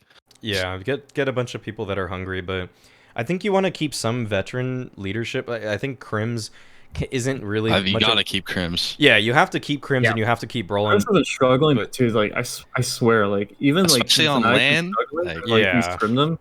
I swear, even more so than like Brolin. Like it feels like Crims is always just fucking like so on point whenever you play them. Oh yeah. And, like he's always just popping your hint instantly. Like it feels like he's just so sick. Like, such a good Yeah, gamer. Brolin Crims like duo. I feel like you gotta keep that. That's There's enough no way. firepower right there. Because that's like you have like your youngster and the vet that's like rotator like anchor that can I don't know that guy, like when I watch him play, especially like even I remember from like old lands too, like some of the recent ones before COVID is like that guy's just a beast. So He feels like he's always gonna just give you this allotted amount. Like he's good for 17 plus frags every single game. It feels like he's just one of those guys. Okay, any more thoughts, or I think we can move on from that. I think that might bring us. Is there any? No. Do you have any news that you'd want to bring to the table? I think that kind of covers what we've got. Yeah, I think that covered basically everything. All right. Then. Maybe the Hunden to Astralis rumor. Hunden to Since Astralis. he's Okay. not with Heroic here. That, like, what? So wait, what do we know about that so far? So is Zonic planning on exiting, or sources say that he's probably leaving Astralis? Yeah. Apparently, Hunden is the main candidate Yeah. that Astralis are also- looking at. Heroic said Hunden is not with them at Cologne, but they didn't say it was for like COVID or any reason related to that. It was just he's not. I with don't the even team. know if they mentioned his name in their actual press Yeah. release or their announcement. I don't even know if they said Hmm. Hunden once in that. Yeah, I release think they that just said had. like our whatever the sports psychologist, whoever the fuck it is, was like. oh yeah, I was saw the something like active that. coach for this event. So they didn't mention that it was like Hunden unfortunately can't come due to like COVID protocols or like because he's sick or something. It was like they just didn't really mention him at all. I don't like that change though. I like the thought of it. I like what Heroic's got. Yeah, like scrimming Heroic like that. Honestly, like especially like the first time I played, that was probably it was like them, Navi. Actually, those two are probably like the hardest. I feel like scrimming, in terms of just like team play and everything like that. But Heroic was insane. I think they have really good pieces in their team and stuff. And I think Hunden, obviously from like some of the results and stuff he has and playing on past teams and building them up and what he does to like teams, I think that's like the perfect team for him to stay in. So like unless he's leaving for maybe like a brand, like kind of like a brand Contract. Like the perspective, Astralis money, brand is still contract, going to be yeah. a lot bigger than Heroic is, no matter Yeah. how shitty the org might be. They also might Yeah. have more money. I don't know like Yeah, the that's like financials of those Heroic are the and only Astralis. things. Yeah. Those are the only things I yeah. could really see for the reason, but Okay. I don't know. Okay, actually, before we move on to the question of the week thing, I want to ask you about Navi because there's always so many there's just so many Navi fans. Even sometimes when I make my videos, people are like weirdly heavy Navi fans, even though I'm pretty sure they're mostly American. Or either way, a lot of people like they doubt Navi because of it feels like a lack of tactical depth or like you said teamwork. It's kind of like I think the thing that sticks out to me the most about Navi is like there's two things. One, I think Boomich gets way too like aggressive sometimes in mid rounds, and he dies a lot when I don't like. Sometimes I can understand it with certain systems. Like I think Art, obviously, Yakinder, even Mirror for Spirit. Like I don't know, some riflers I kind of get it a little bit more, but sometimes I just see Boomich push and die in the most like casual like just walk peeking angles and things. And the second thing is like their late round, like kind of like from the mid round to convert it to a late round. Sometimes they just make weird ass calls. But I want to know from your perspective, if like when you played them, you say that they had really good teamwork. Why do you say that? Like, so the example I gave before is on Nuke, and that map I think Navi is the best Nuke team, like by far. I think the reason for that is the roles for that team I think suits like how they like structure a team out, how they want to play, and makes it like really diverse for people to do like different things on CT and T side. So like the smokes and stuff they throw, it allows like in their system, it allows them to do like a bunch of things off of them without like CTs being able to get info. And if they want to get info, it's really hard for them to do so because then you have like your lobby holders, like all those guys, like they're really good individually and they're also like they know their angles, they know like what spots they need to be playing. That are like the least like risky for them like to die and stuff.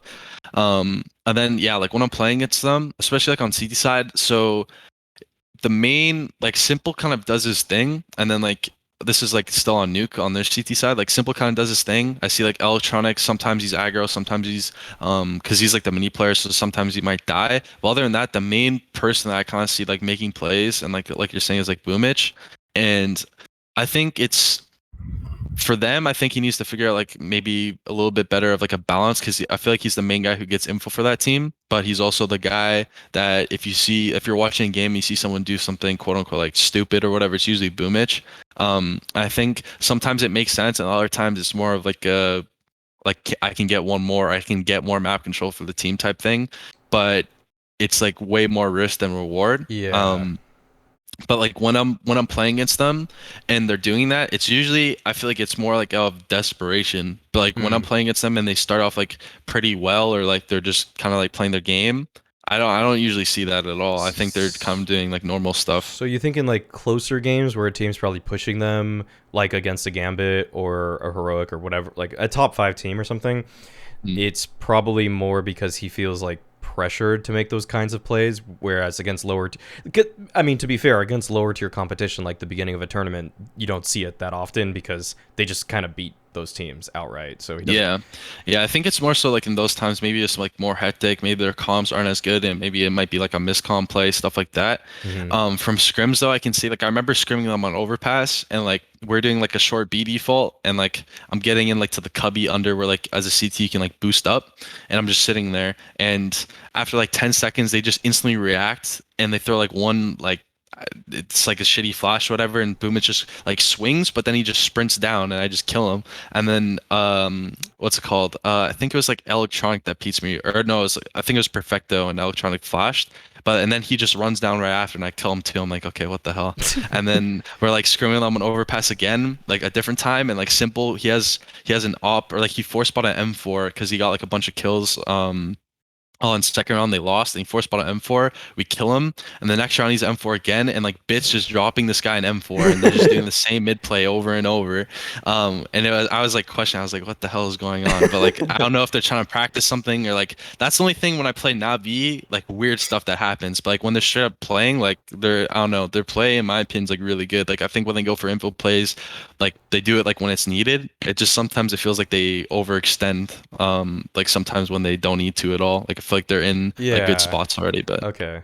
So that confirmation, or you confirmed what I was thinking, I guess, because yeah, it does feel like it's just unnecessary sometimes, and there's like the risk reward, and sometimes you think like that's not even like 50-50 in my eyes. That was more like 30% risk or high risk, very low reward for like walk peeking around the corner at Banana or something like that. It was like, but there's probably a guy like they clearly took Banana control, probably didn't leave, so I don't know why you would walk peek that, like things like that. But okay.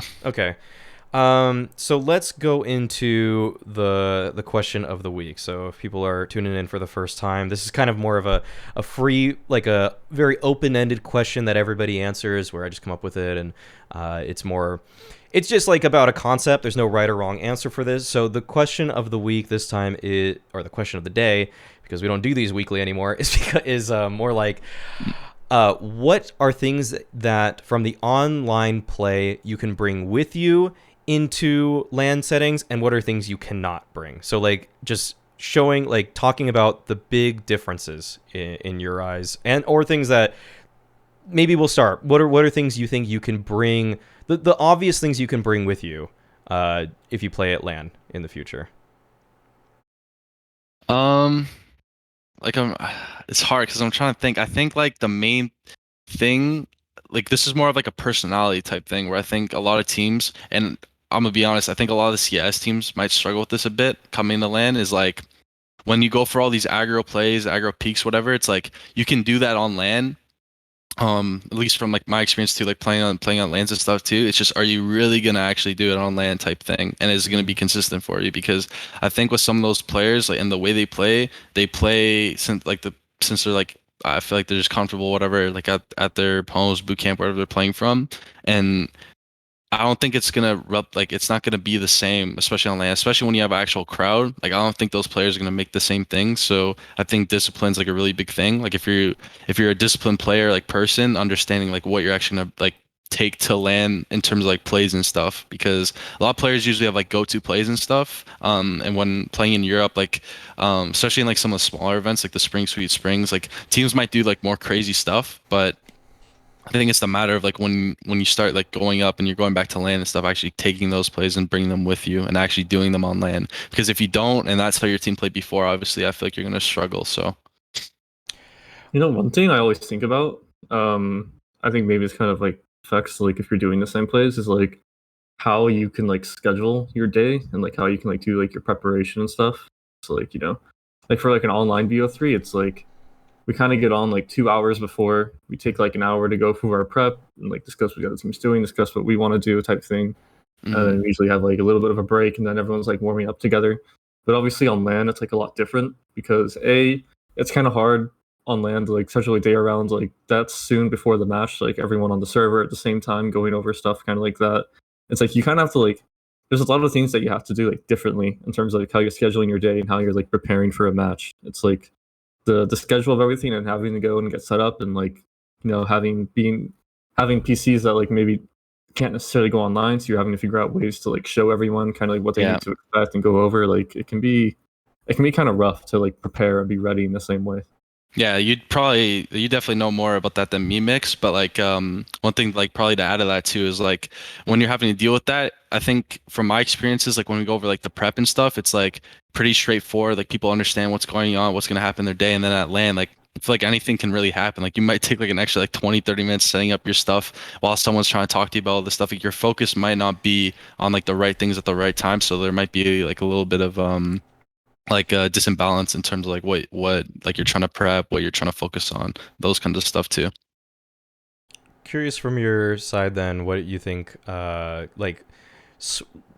saying about all these aggressive plays. Do you think that it makes more sense to like have more structured aggressive plays then, or do you think like if someone's fearless online, can like, and you're saying they might stop doing it if it's on LAN, like what can they do about that?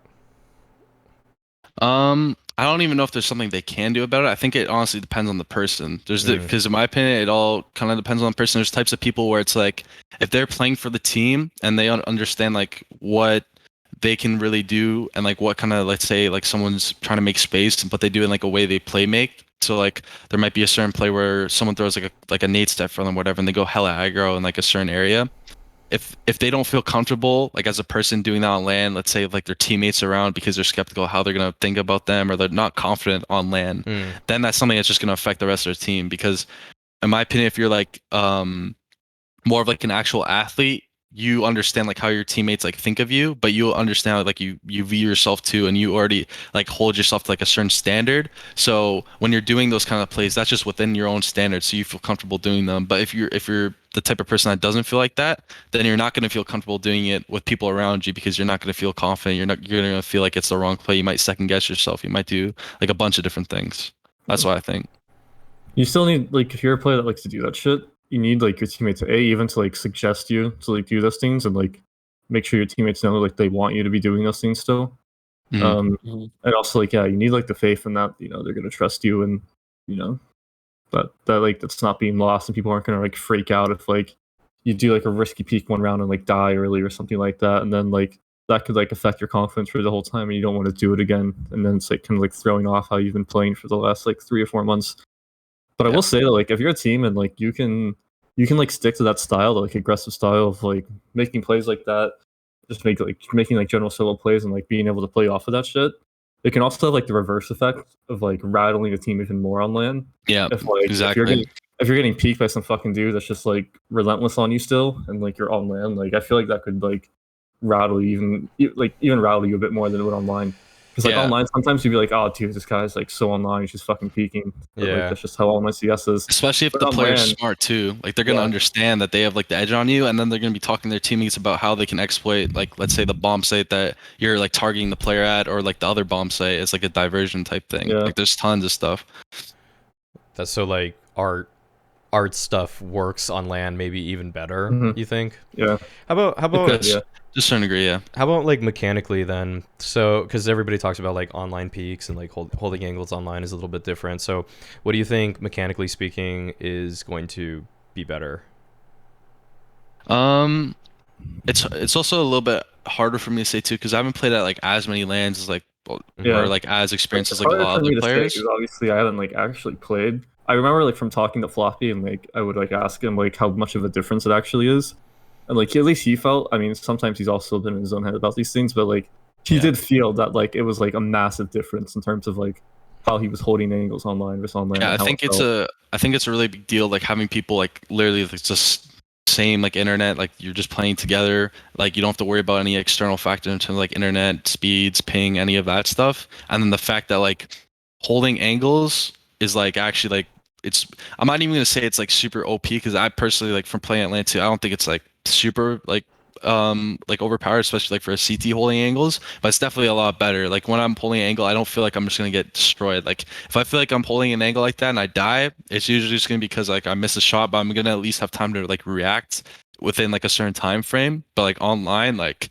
I'm gonna literally like online, I hold like completely different angles than like how I was holding like on LAN, or like I hold different angles because the way people peek, it's like they swing so like further wide or like so like tight to their peak, and like depending like their ping or like their reaction shots, like if they get the first bullet off you might just be insta dead. So Yeah, it's like getting holding an angle online and dying. It kind of feels like you didn't even have a fucking chance. Like yeah, you didn't even have like a chance to shoot. Like you're like, and you're feeling like okay, there's not even a fucking point to holding an angle because like I might as well just peek because there's no way I can win this gunfight. Whereas on land, it maybe feels a bit more like you still sometimes want to like initiate the duel because you still have like the upper hand just naturally if you're the one that's like initiating it and like kind of controlling what the duel is. But you still feel like if you're holding the angle, you still had like a chance to actually like shoot at them. And you know, if Yeah. you're able to like land the first bullet, then you know you still have like a really good chance to win that gunfight. It still feels a Yeah. lot more natural.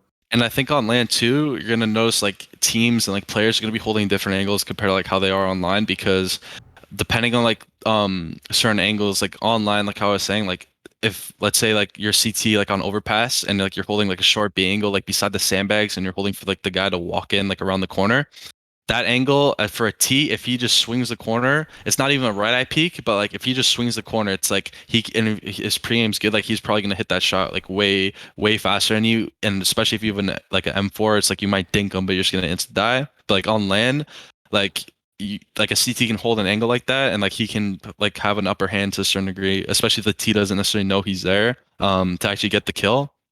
So I think you're going to see a lot more players on T side start pre-aiming a lot more like closer angles, like different angles where a CT might have like more of an edge, like holding like an off angle or like it's just a straight up angle. So I think you're going to see a lot more players like pre-aiming a lot more for like those kinds of angles, because I think it's still favorable for T's like win those kinds of duels, but they just need to understand like what angles CTs are going to hold now. I think initially we're gonna see oppers have a bit of a field day for like probably the first couple of events, because online there's a lot of people who've gotten very good at jiggling and sort of crouch peeking into certain angles to make an opper miss, and that's just not going to work out the same on LAN. Especially with the lack of latency. So we're eventually, obviously, it's going to go back to people overusing flashes to flash people off of angles, but I think some teams might some teams might make the mistake of trying to jiggle out or wide peak to dodge out. Gambit oppers. jiggle everything, dude. They They jiggle. they do that, Exactly. and then I think you're gonna see the opposite too, where it's pretty common for like repeat operators, like they get the first kill, Oh, and then they yeah. go for, like, Yep. the ego peak, and then they just end up killing 4 people. Like I don't think that's gonna That's keep probably, happening. yeah. If someone's holding for their crouch swing again, they're just the opera's Yeah. dead. Yeah. Yeah. Yep. I think that actually made me just think of something though, where it's like, because usually you think of all these online teams that qualify for their first LAN event, and you think about how they have they don't have experience managing probably their emotions or just like when they get finally on a bigger stage. But the thing is that they're also playing a little like mini game, like a meta game to it, where on LAN versus the qualifier that they took. You guys are saying like the angles they're peaking, the way they hold things, they're a little different, and then not only do they have to catch up because their emotions are probably getting the better of them a little bit, but they also have to like manage these angles that it's like I'd never probably expected a guy to be there because online that angle isn't very strong. Yeah. Exactly. So there's like layers to why the teams that were just super good at LAN probably were good at, like, we're always going to beat those underdog teams because those underdog teams had like multiple facets that they had to manage. So that just makes it hard for them. I think something we won't see as much will be like, well, actually, two things is obviously players at home have gotten very used to their setups, and having your own setup is just very easy to go into a match with. I think some of these players who probably haven't played as many LAN matches or haven't played LAN in a long time will forget just how much like a small change in your setup can affect the way you go into matches and how consistently you can play. Like if your table is a couple of inches lower, it might affect you more than you think. If your sensitivity feels a little bit more off because Humidity, like the friction is different something, or whatever, yeah. you that'll affect you majorly. Yeah, And that's the a big second thing. and the second thing is once we get back to stadium events, there's the amount of people who've relied on every tiny little sound cue are going to be in for a bit of more of a hard time just with the amount of atmospheric noise that there's going to be. Yeah, I did say that on the show I do with Thorin that I think Gambit might have some difficulty because they are so good at hearing everything that goes on, and so if they don't have perfect information, I think they still have like a lot of fundamentals to work off of, but they are working with almost a map hack for everybody because everybody just knows everything that's possible to know. I think that's okay. We'll do shout outs now as we come to the conclusion of this. So FaNg, what do you want to shout out here? Shout out. Definitely want to shout out like my socials. To anyone that wants to follow me, like my Twitter, it's at FaNgJC, or on my Twitch where I've been always stream like FPL, all that cool stuff on my Twitch is at FaNg CSGO or FaNg CSGO. And then yeah, shout out to my parents as well, my teammates. Yeah. All right, Mix, what's your shout out? Shout out to Mezzy, averaging a 1.40 rating the past week. Oh my god. Jesus. Really? Okay, it's a 1.39. I'm sorry, it's a bit. You rounded up? But Unforgivable. Rounded up. still, like Mezzy is fucking insane, and I hope people start to realize how good this guy actually is. Sweet. He's also just like the perfect fucking like player and teammate. Like works hard, best fucking attitude, All right. insanely skilled. Like that dude is gonna be so good for a long time. You heard it. Minus FaNg plus Mezzy. Okay. No. What's your shout out? Shout out my Twitter. I might start streaming a bit more once I'm back from Toronto, so Okay. twitch.tv/note. And other than that, shout out Liquid winning IEM Cologne, obviously. Oh. Bring it home. Hey, wait. Okay. If you're gonna do that, we got to do our predictions. I forgot. We used to do predictions more. We got to go back and okay. So who do you You're guys? gonna make me do a serious prediction. That's fucked up, dude. Yeah. Right after I did that. Nope. That's your prediction. Okay, sure. If you wanna backtrack, you can backtrack. What's your serious prediction? Who do you think is gonna win? Top two. Navi. Top two Navi teams. Gambit. Ah, boring. Okay, Mix. What's your top two? Yeah. Okay. Fuck it, I'll go like more exciting. I'll say G2. Finally get one. Okay. Say they're a LAN team. G2 gonna win? They're gonna win? Yeah, fuck it. Who's second? Who's second? Navi. Okay. FaNg, who's your first and second? Oh my god, I don't know. The thing is, like, I want to say Actually, I'm gonna go a different route. I'm gonna say heroic or. Uh, the thing is, like, if VP plays, I think if VP like has a good start, if your Kinder's playing good, I could actually see like VP like taking it. I'm not even kidding. I think I've honestly thought that VP is like really good, but They've been on rocky paper, like, lately. I'd say, yeah, I'll just say heroic and Navi for now. I'll be safe. Okay. I'm gonna say those two. Okay. My dark horse, also my dark horse. I want to say Vitality actually. I just Ooh, really like Vitality's lineup. Really? Really? okay. I just really like how they're developing and coming along, and I think they're like a team that's better on land than they are online. I'll Yeah, give probably. FaZe my dark horse prediction. Okay, I'll do mine. I'm also gonna pick G2. I think G2 are taking it. I think this is finally like one of those things where I think they have the right amount of structure and LAN players that they can peak at this moment, and they've always been so close to winning every online tournament. Nico powers up on LAN. That's my call. I think he's just better on LAN. I think some of the ways he plays the game is just better on LAN. When people swing into him, like on LAN, he was a laser beam like coming out of his gun, and now it's not quite as consistent when he rifles. So I think G2 got it. Nico's going to put up a 1.29 rating for the event, and he's going to win the HLTV MVP. And I think that the runner-up will be Navi. But my dark horse is Big. Actually, I think Big is going to make a top 4 finish. I think that's going to surprise some Really? people. I really hope Liquid makes a good run here. Yeah, actually, if I pick it a dark horse, I'm gonna say Liquid. Oh, okay. All right, dark horse, Liquid. That's So Liquid's still bringing it home, even with my prediction of Navi getting it. all right. And my shout outs before we close the episode are to FaNg for reaching out, because pros do not usually reach out, but it was so refreshing when you actually were interested in being on the pod. So if you're a pro listening, and I won't ego you if you're on a top 30 team. I will not ego you. That's the. If you're 31st though, I'm sorry anybody on Fnatic, but I might have to ego you. No, I'm just kidding. We're at FaZe as well, I guess. RIP FaZe. Anybody on FaZe? No, if you're like pretty much on a top 40 team and you reach out, we will accommodate you. Sorry if you're on like the 47th best team. That's probably like a team that comes in like 5th place MDL somewhere, and I just like, no, I'm just kidding. Honestly, I'd be interested if any pros are interested in coming on. So thank you, FaNg, for reaching out. You were a great guest. This was a lot of fun. So thanks. And that's going to be it. So I'm going to show the patrons now, and we will be clear.